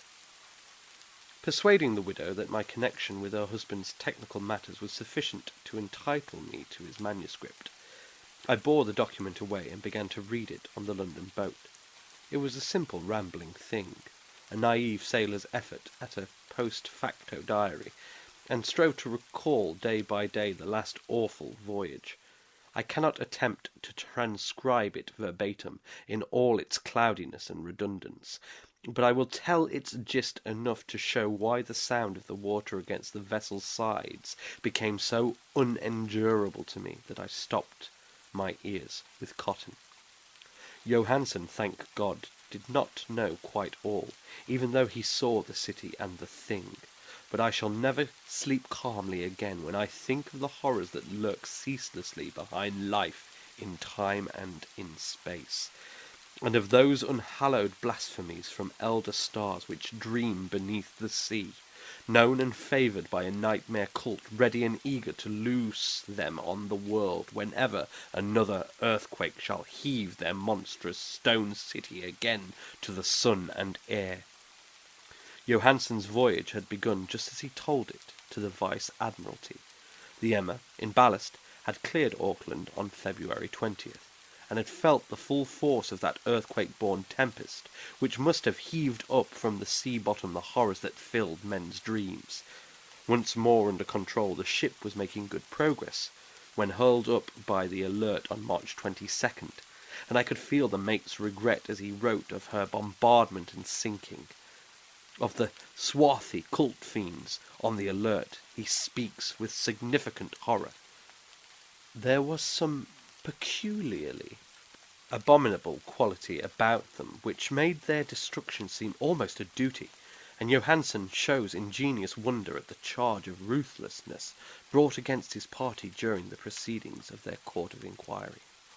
Then, driven ahead by curiosity in their captured yacht, under Johansen's command, the men sight a great stone pillar sticking out of the sea, and in south latitude 47 degrees 9 minutes, west longitude 126 degrees 43 minutes, come upon a coastline of mingled mud, ooze, and weedy cyclopean masonry, which can be nothing less than the tangible substance of Earth's supreme terror, the nightmare corpse city of Rillier, that was built in measureless eons behind history by the vast, loathsome shapes that seep down from the stars. There lay great Cthulhu and his hordes, hidden in green slimy vaults and sending out last, after cycles incalculable, the thoughts that spread fear to the dreams of the sensitive, and called imperiously to the faithful to come on a pilgrimage of liberation and restoration. All this Johansen did not suspect, but God knows he soon saw enough. I suppose that only a single mountain-top, the hideous monolith-crowned citadel whereupon great Cthulhu was buried, actually emerged from the waters. When I think of the extent of all that may be brooding down there, I almost wish to kill myself forthwith.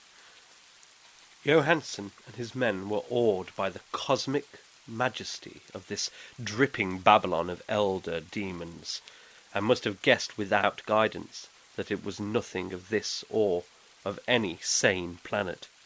Awe at the unbelievable size of the greenish stone blocks, at the dizzying height of the great carven monolith, and at the stupefying identity of the colossal statues and bas-reliefs with the queer image found in the shrine of the Alert, is poignantly visible in every line of the mate's frightened description. Without knowing what futurism is like, Johansen achieved something very close to it when he spoke of the city. For instead of describing any definite structure or building, he dwells only on broad impressions of vast angles and stone surfaces, surfaces too great to belong to anything right or proper for this earth, and impious with horrible images and hieroglyphs. I mention his talk about angles because it suggests something Wilcox had told me of his awful dreams. He had said that the geometry of the dream place he saw was abnormal, non-Euclidean, and loathsomely redolence of spheres and dimensions apart from ours. Now an unlettered seaman felt the same thing whilst gazing at the terrible reality. Johansen and his men landed at a sloping mudbank on this monstrous acropolis, and clambered slippery up over tight and oozy blocks which could have been no mortal staircase. The very sun of heaven seemed distorted when viewed through the polarizing miasma welling out from the sea-soaked perversion, and twisted menace and suspense lurked lingeringly in those crazily elusive angles of carven rock where a second glance showed concavity after the first showed convexity. Something very like fright had come over all the explorers before anything more definite than rock and ooze and weed was seen. Each would have fled had he not feared the scorn of the others, and it was only half-heartedly that they searched, vainly, as it proved, for some portable souvenir to bear away. It was Rodriguez, the Portuguese, who climbed up the foot of the monolith and shouted of what he had found. The rest followed him, and looked curiously at the immense carved door with the now familiar squid dragon bas-relief. It was, Johansen said, like a great barn door, and they all felt that it was a door because of the ornate lintel, threshold, and jambs around it, though they could not decide whether it lay flat like a trapdoor or slantwise like an outside cellar door. As Wilcox would have said, the geometry of the place was all wrong. One could not be sure that the sea and the ground were horizontal, hence the relative position of everything else seemed phantasmally variable. Bryden pushed at the stone in several places without result. Then Donovan felt over it delicately around the edge, pressing each point separately as he went. He climbed interminably along the grotesque stone moulding. That is, one would call it climbing if the thing was not, after all, horizontal. And the men wondered how any door in the universe could be so vast. Then, very softly and slowly, the acre-great panel began to give inward at the top, and they saw that it was balanced. Donovan slid or somehow propelled himself down or along the jamb, and rejoined his fellows, and everyone watched the queer recession of the monstrously carven portal. In this fantasy of prismatic distortion, it moved anomalously, in a diagonal way, so that all the rules of matter and perspective seemed upset. The aperture was black, with a darkness almost material. That tenebrousness was indeed a positive quality, for it obscured such parts of the inner walls as ought to have been revealed, and actually burst forth like smoke from its eon-long imprisonment, visibly darkening the sun as it slunk away into the shrunken and gibbous sky on flapping, membranous wings. The odour arising from the newly opened depths was intolerable, and at length the quick-eared Hawkins thought he had heard a nasty slopping sound down there. Everyone listened, and everyone was listening still when it lumbered slobberingly into sight and gropingly squeezed its gelatinous green immensity through the black doorway into the tainted outside air of that poisoned city of madness. Poor Johansen's handwriting almost gave out when he wrote of this. Of the 6 men who never reached the ship, he thinks 2 perished of pure fright in that accursed instant. The thing cannot be described. There is no language for such abysms of shrieking and immemorial lunacy, such eldritch contradictions of all matter, force, and cosmic order. A mountain walked or stumbled. God! What wonder that across the earth a great architect went mad, and poor Wilcox raved with fever in that telepathic instant. The thing of the idols, the green, sticky spawn of the stars, had awaked to claim its own. The stars were right again, and what an age-old cult had failed to do by design, a band of innocent sailors had done by accident. After vigintillions of years, great Cthulhu was loose again, and ravening for delight. 3 men were swept up by the flabby claws before anybody turned. God rest them, if there be any rest in the universe. They were Donovan, Guerra, and Angstrom. Parker slipped as the other 3 were plunging frenziedly over endless vistas of green-crusted rock to the boat, and Johansson swears he was swallowed up by an angle of masonry which shouldn't have been there, an angle which was acute, but behaved as if it were obtuse. So only Bryden and Johansson reached the boat, and pulled desperately for the Alert as the mountainous monstrosity flopped down the slimy stones and hesitated, floundering at the edge of the water. Steam had not been suffered to go down entirely, despite the departure of all hands for the shore, and it was the work of only a few moments of feverish rushing up and down between the wheel and engines to get the Alert under way. Slowly, amidst the distorted horrors of that indescribable scene, she began to churn the lethal waters, whilst on the masonry of that charnel shore that was not of earth, the Titan thing from the stars slathered and gibbered like Polythene cursing the fleeing ship of Odysseus. Then, bolder than the storied Cyclops, great Cthulhu slid greasily into the water and began to pursue with vast, wave-rising strokes of cosmic potency. Bryden looked back and went mad, laughing shrilly as he kept on laughing at intervals till death found him one night in the cabin whilst Johansson was wandering deliriously. But Johansson had not given out yet, knowing that the thing could surely overtake the Alert until steam was fully up. He resolved on a desperate chance, and, setting the engine for full speed, ran lightning-like on deck and reversed the wheel. There was a mighty eddying and foaming in the noisome brine, and as the steam mounted higher and higher, the brave Norwegian drove his vessel head-on against the pursuing jelly which rose above the unclean froth like the stern of a demon galleon. The awful squid head with writhing feelers came nearly up to the bowsprit of the sturdy yacht, but Johansson drove on relentlessly. There was a bursting as of an exploding bladder, a slushy nastiness as of a cloven sunfish, a stench as of 1,000 open graves, and a sound that the chronicler would not put on paper.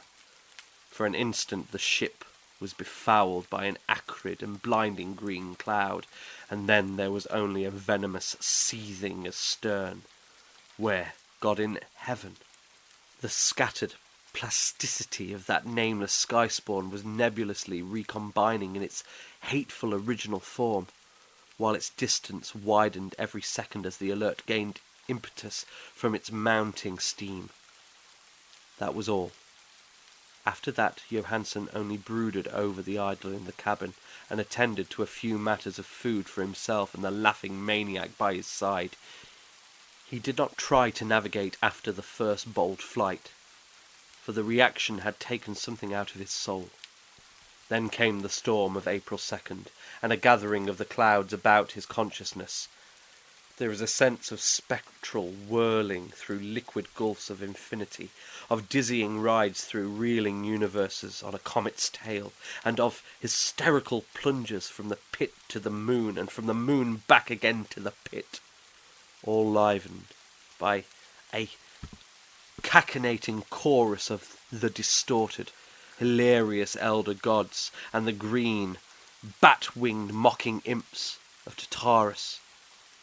Out of that dream came rescue, the Vigilant, the Vice-Admiralty Court, the streets of Dunedin, and the long voyage back home to the old house by the Edgeburg. He could not tell. They would think him mad. He would write of what he knew before death came, but his wife must not guess. Death would be a boon if only it could blot out the memories. That was the document I read.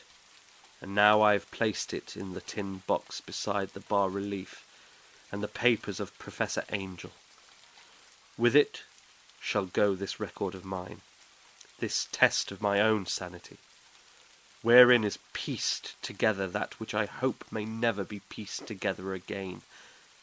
I have looked upon all that the universe has to hold of horror, and even the skies of spring and the flowers of summer must ever afterward be poison to me. But I do not think my life will be long. As my uncle went, as poor Johansen went, so I shall go. I know too much, and the cult still lives. Cthulhu still lives too, I suppose. Again in that chasm of stone which has shielded him since the sun was young. His accursed city is sunken once more, for the Vigilant sailed over the spot after the April storm. But his ministers on earth, still below, and prance and slay around idol-capped monoliths in lonely places. He must have been trapped by the sinking whilst within his black abyss, or else the world would by now be screaming with fright and frenzy. Who knows the end? What has risen may sink, and what has sunk may rise. Loathsomeness waits and dreams in the deep, and decay spreads over the tottering cities of men. A time will come, but I must not and cannot think. Let me pray that, if I do not survive this manuscript, my executors may put caution before audacity, and see that it meets no other eye.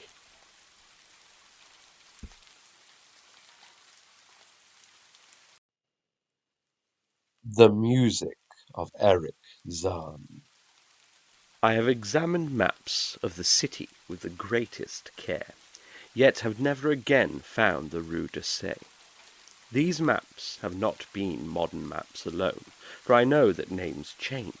I have, on the contrary, delved deeply into all the antiquities of the place, and have personally explored every region, of whatever name, which could possibly answer to the street I knew as the Rue d'Orsay.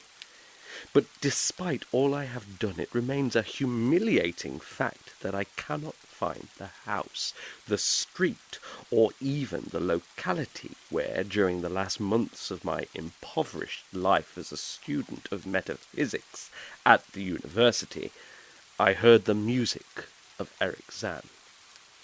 That my memory is broken I do not wonder, for my health, physical and mental, was gravely disturbed throughout the period of my residence in the Rue d'Orsay, and I recall that I took none of my few acquaintances there.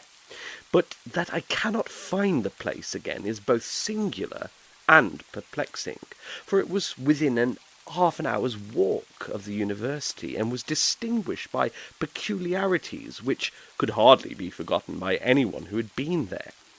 I have never met a person who has seen the Rue d'Orsay. The Rue d'Orsay lay across a dark river, bordered by precipitous brick-blear windowed warehouses, and spanned by a ponderous bridge of dark stone. It was always shadowy along that river, as if the smoke of neighbouring factories shut out the sun perpetually. The river was also odorous with evil stenches which I have never smelled elsewhere, and which may some day help me to find it, since I should recognise them at once. Beyond the bridge were narrow cobbled streets with rails, and then came the ascent, at first gradual, but incredibly steep, as the Rue d'Orsay was reached. I have never seen another street as narrow and steep as the Rue d'Orsay. It was almost a cliff, closed to all vehicles, consisting in several places of flights of steps, and ending at the top in a lofty ivied wall. Its paving was irregular, sometimes stone slabs, sometimes cobblestones, and sometimes bare earth, with struggling greenish-grey vegetation. The houses were tall, peaked-roofed, incredibly old, and crazily leaning backward, forward, and sidewise. Occasionally an opposite pair, both leaning forward, almost met across the street like an arch, and certainly they kept most of the light from the ground below. There were a few overhead bridges from house to house across the street. The inhabitants of that street impress me peculiarly. At first, I thought it was because they were all silent and reticent, but later decided it was because they were all very old. I do not know how I came to live on such a street, but I was not myself when I moved there. I had been living in many poor places, always evicted for want of money, until at last I came upon that tottering house in the Rue d'Essai, kept by the paralytic Blandot. It was the third house from the top of the street, and by far the tallest of them all. My room was on the 5th story, the only inhabited room there, since the house was almost empty. On the night I arrived, I heard strange music from the peaked garret overhead, and the next day asked old Blandot about it. He told me it was an old German viol player, a strange dumb man who signed his name as Erich Zann, and who played evenings in a cheap theatre orchestra, adding that Zann's desire to play in the night after his return from the theatre was the reason he had chosen this lofty and isolated garret room, whose single gable window was the only point on the street from which one could look over the terminating wall at the declivity and panorama beyond. Thereafter I heard Zann every night, and although he kept me awake, I was haunted by the weirdness of his music. Knowing little of the art myself, I was yet certain that none of his harmonies had any relation to music I had heard before, and concluded that he was a composer of highly original genius. The longer I listened, the more I was fascinated, until after a week I resolved to make the old man's acquaintance. One night, as he was returning from his work, I intercepted Zann in the hallway and told him that I would like to know him and be with him when he played. He was a small, lean, bent person with shabby clothes, blue eyes, grotesque, satyr-like face, and nearly bald head, and at my first word seemed both angered and frightened. My obvious friendliness, however, finally melted him, and he grudgingly motioned me to follow him up the dark, creaking and rickety attic stairs. His room, one of only 2 in the steeply pitched garret, was on the west side, toward the high wall that formed the upper end of the street. Its size was very great, and seemed the greater because of its extraordinary bareness and neglect. Of furniture there was only a narrow iron bedstead, a dingy washstand, a small table, a large bookcase, an iron music rack, and 3 old-fashioned chairs. Sheets of music were piled in disorder about the floor. The walls were of bare boards, and had probably never known plaster, whilst the abundance of dust and cobwebs made the place seem more deserted than inhabited.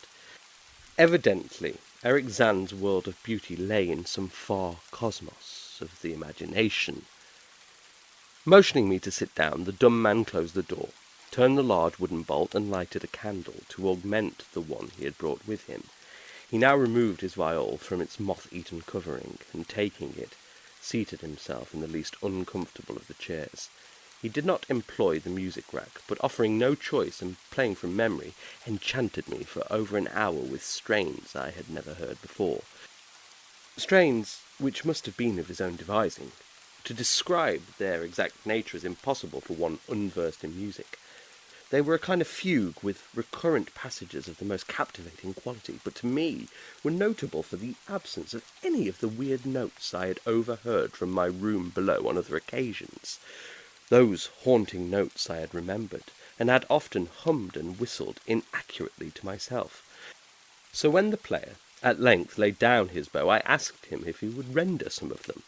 As I began my request, the wrinkled, satyr-like face lost the bored placidity it had possessed during the playing, and seemed to show the same curious mixture of anger and fright which I noticed when I first accosted the old man. For a moment I was inclined to use persuasion, regarding rather lightly the whims of senility, and even tried to awaken my host's weirder mood by whistling a few of the strains to which I had listened the night before. But I did not pursue this course for more than a moment, for when the dumb musician recognized the whistled air, his face grew suddenly distorted, with an expression wholly beyond analysis, and his long, cold, bony right hand reached out to stop my mouth and silence the crude imitation. As he did this, he further demonstrated his eccentricity by casting a startled glance toward the lone curtained window, as if fearful of some intruder. A glance doubly absurd, since the garret stood high and inaccessible above all the adjacent roofs, this window being the only point on the steep street, as the concierge had told me, from which one could see over the wall at the summit. The old man's glance brought Bladot's remark to my mind, and with a certain capriciousness I felt a wish to look out over the wide and dizzying panorama of moonlit roofs and city lights beyond the hilltop, which of all the dwellers in the Rue de Sey only this crabbed musician could see. I moved toward the window, and would have drawn aside the nondescript curtains, when with a fright and rage even greater than before, the dumb lodger was upon me again, this time motioning with his head toward the door, as he nervously strove to drag me thither with both hands. Now thoroughly disgusted with my host, I ordered him to release me, and told him I would go at once. His clutch relaxed, and as he saw my disgust and offence, his own anger seemed to subside. He tightened his relaxing grip, but this time in a friendly manner, forcing me into a chair. Then, with an appearance of wistfulness, crossing to the littered table, where he wrote many words with a pencil, in the laboured French of a foreigner. The note which he finally handed me was an appeal for tolerance and forgiveness. Zann said that he was old, lonely, and afflicted with strange fears and nervous disorders connected with his music, and with other things. He had enjoyed my listening to his music, and wished I would come again, and not mind his eccentricities, but he could not play to another his weird harmonies, and could not bear hearing them from another, nor could he bear having anything in his room touched by another. He had not known until our hallway conversation that I could overhear his playing in my room, and now asked me if I would arrange with Bladot to take a lower room where I could not hear him in the night. He would, he wrote, defray the difference in rent. As I sat deciphering the execrable French, I felt more lenient toward the old man. He was a victim of physical and nervous suffering, as was I, and my metaphysical studies had taught me kindness. In the silence there came a slight sound from the window. The shutter must have rattled in the night wind, and for some reason I started almost as violently as did Erich Zann. So when I had finished reading, I shook my host by the hand and departed as a friend. The next day, Bladot gave me a more expensive room on the third floor, between the apartments of an aged moneylender and the room of a respectable upholsterer. There was no one on the fourth floor. It was not long before I found that Zann's eagerness for my company was not as great as it had seemed whilst he was persuading me to move down from the fifth story. He did not ask me to call on him, and when I did call, he appeared uneasy and played listlessly. This was always at night. In the day he slept and would admit no one. My liking for him did not grow, though the attic room and the weird music seemed to hold an odd fascination for me. I had a curious desire to look out of that window, over the wall and down the unseen slope at the glittering roofs and spires which must lie outspread there. Once I went up to the garret during theatre hours, when Zann was away, but the door was locked. What I did succeed in doing was to overhear the nocturnal playing of the dumb old man. At first I would tiptoe up to my old fifth floor. Then I grew bold enough to climb the last creaking staircase to the peaked garret. There, in the narrow hall, outside the bolted door with the covered keyhole, I often heard sounds which filled me with an indefinable dread. The dread of vague wonder and brooding mystery. It was not that the sounds were hideous, for they were not, but that they held vibrations suggesting nothing on this globe of Earth, and that at certain intervals they assumed a symphonic quality which I could hardly conceive as produced by one player. Certainly Erich Zann was a genius of wild power. As the weeks passed, the playing grew wilder, whilst the old musician acquired an increasing haggardness and furtiveness pitiful to behold. He now refused to admit me at any time, and shunned me whenever we met on the stairs. Then, one night, as I listened at the door, I heard the shrieking viol swell into a chaotic babble of sound, a pandemonium which would have led me to doubt my own shaking sanity had there not come from behind that barred portal a piteous proof that the horror was real, the awful, inarticulate cry which only a mute can utter, and which rises only in moments of the most terrible fear or anguish. I knocked repeatedly at the door, but received no response. Afterward I waited in the black hallway, shivering with cold and fear, till I heard the poor musician's feeble effort to rise from the floor by the aid of a chair. Believing him just conscious after a fainting fit, I renewed my rapping, at the same time calling out my name reassuringly. I heard Zann stumble to the window and close both shutter and sash, then stumble to the door, which he falteringly unfastened to admit me. This time his delight at having me present was real, for his distorted face gleamed with relief, while he clutched at my coat as a child clutches at its mother's skirts. Shaking pathetically, the old man forced me into a chair whilst he sank into another, beside which his viol and bow lay carelessly on the floor. He sat for some time inactive, nodding oddly, but having a paradoxical suggestion of intense and frightened listening. Subsequently he seemed to be satisfied, and crossing to a chair by the table wrote a brief note, handed it to me, and returned to the table, where he began to write rapidly and incessantly. The note implored me in the name of mercy, and for the sake of my own curiosity, to wait where I was while he prepared a full account in German of all the marvels and terrors which beset him. I waited, and the dumb man's pencil flew. It was perhaps an hour later, while I still waited, and while the old musician's feverishly written sheet still continued to pile up, that I saw Zann start from the hint of a horrible shock. Unmistakably he was looking at the curtained window and listening shudderingly.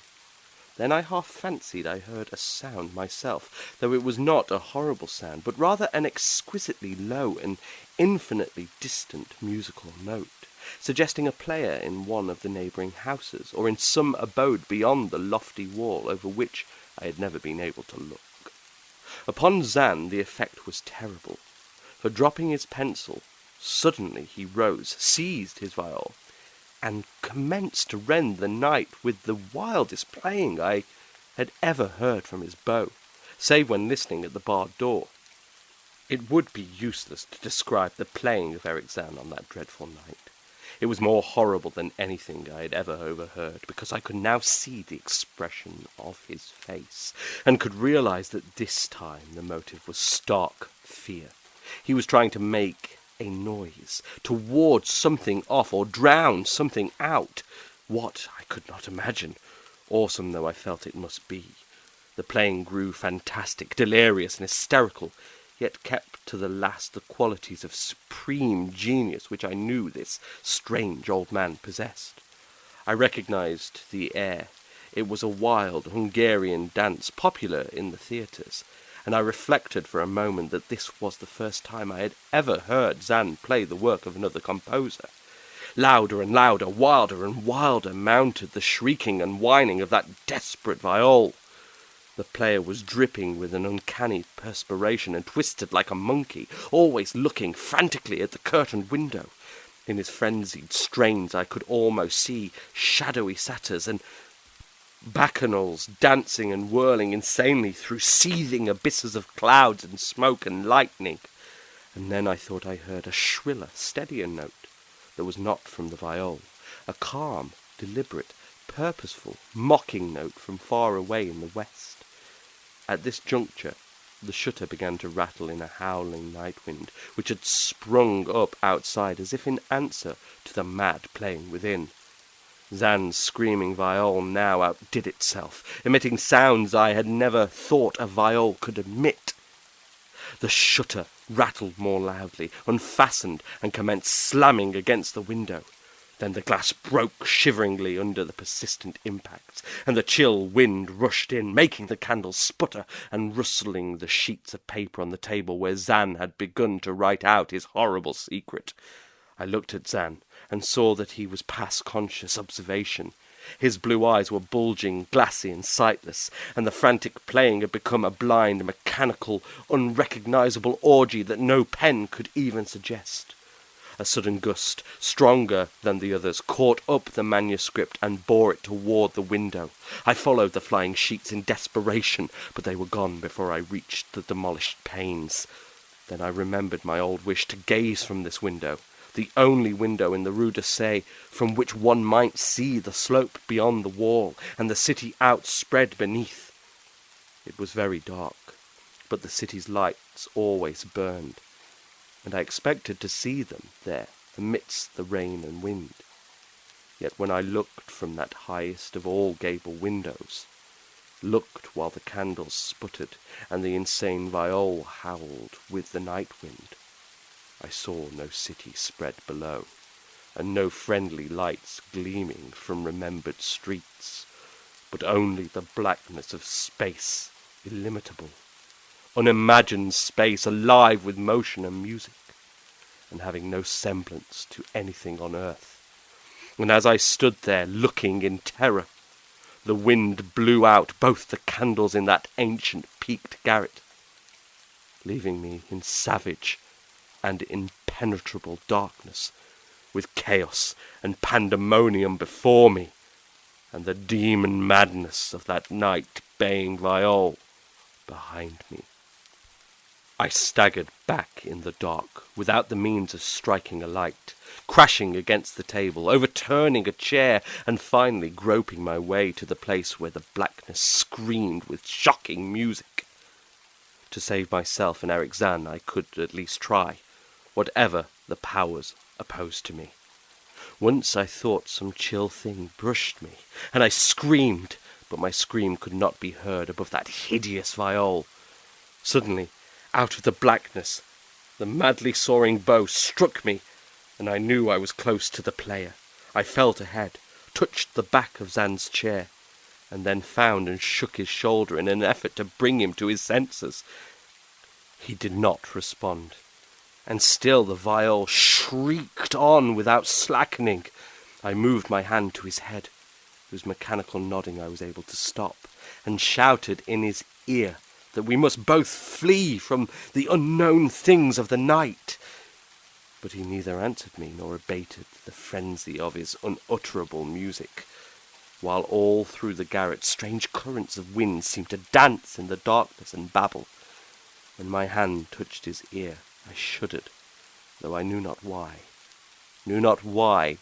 till I felt the still face, the ice-cold, stiffened, unbreathing face, whose glassy eyes bulged uselessly into the void, and then, by some miracle finding the door and the large wooden bolt, I plunged wildly away from that glassy-eyed thing in the dark, and from the ghoulish howling of that accursed viol, whose fury increased even as I plunged, leaping, floating, flying down those endless stairs, through the dark house, racing mindlessly out into the narrow, steep and ancient street of steps and tottering houses, clattering down steps and over cobbles to the lower streets and the putrid canyon-walled river, panting across the great dark bridge to the broader, healthier streets and boulevards we know. And all these are terrible impressions that linger with me. And I recall that there was no wind, and that the moon was out, and that all the lights of the city twinkled. Despite my most careful searches and investigations, I have never since been able to find the Rue de Sey. But I am not wholly sorry. Either for this, or for the loss in undreamable abysses of the closely written sheets, which alone could have explained the music of Erich Zann. Well, looks like you made it to the end of our stories. Hopefully those tales didn't give you too much of a fright. I must admit, the pitter-patter of the rain even quelled my usually raging soul. Don't worry, though. Soon it will be set ablaze again, as more tales of madness and horror spill their way forth from the hidden tombs of the corner. Thank you for listening, dear friends, and if you're not already, sleep well.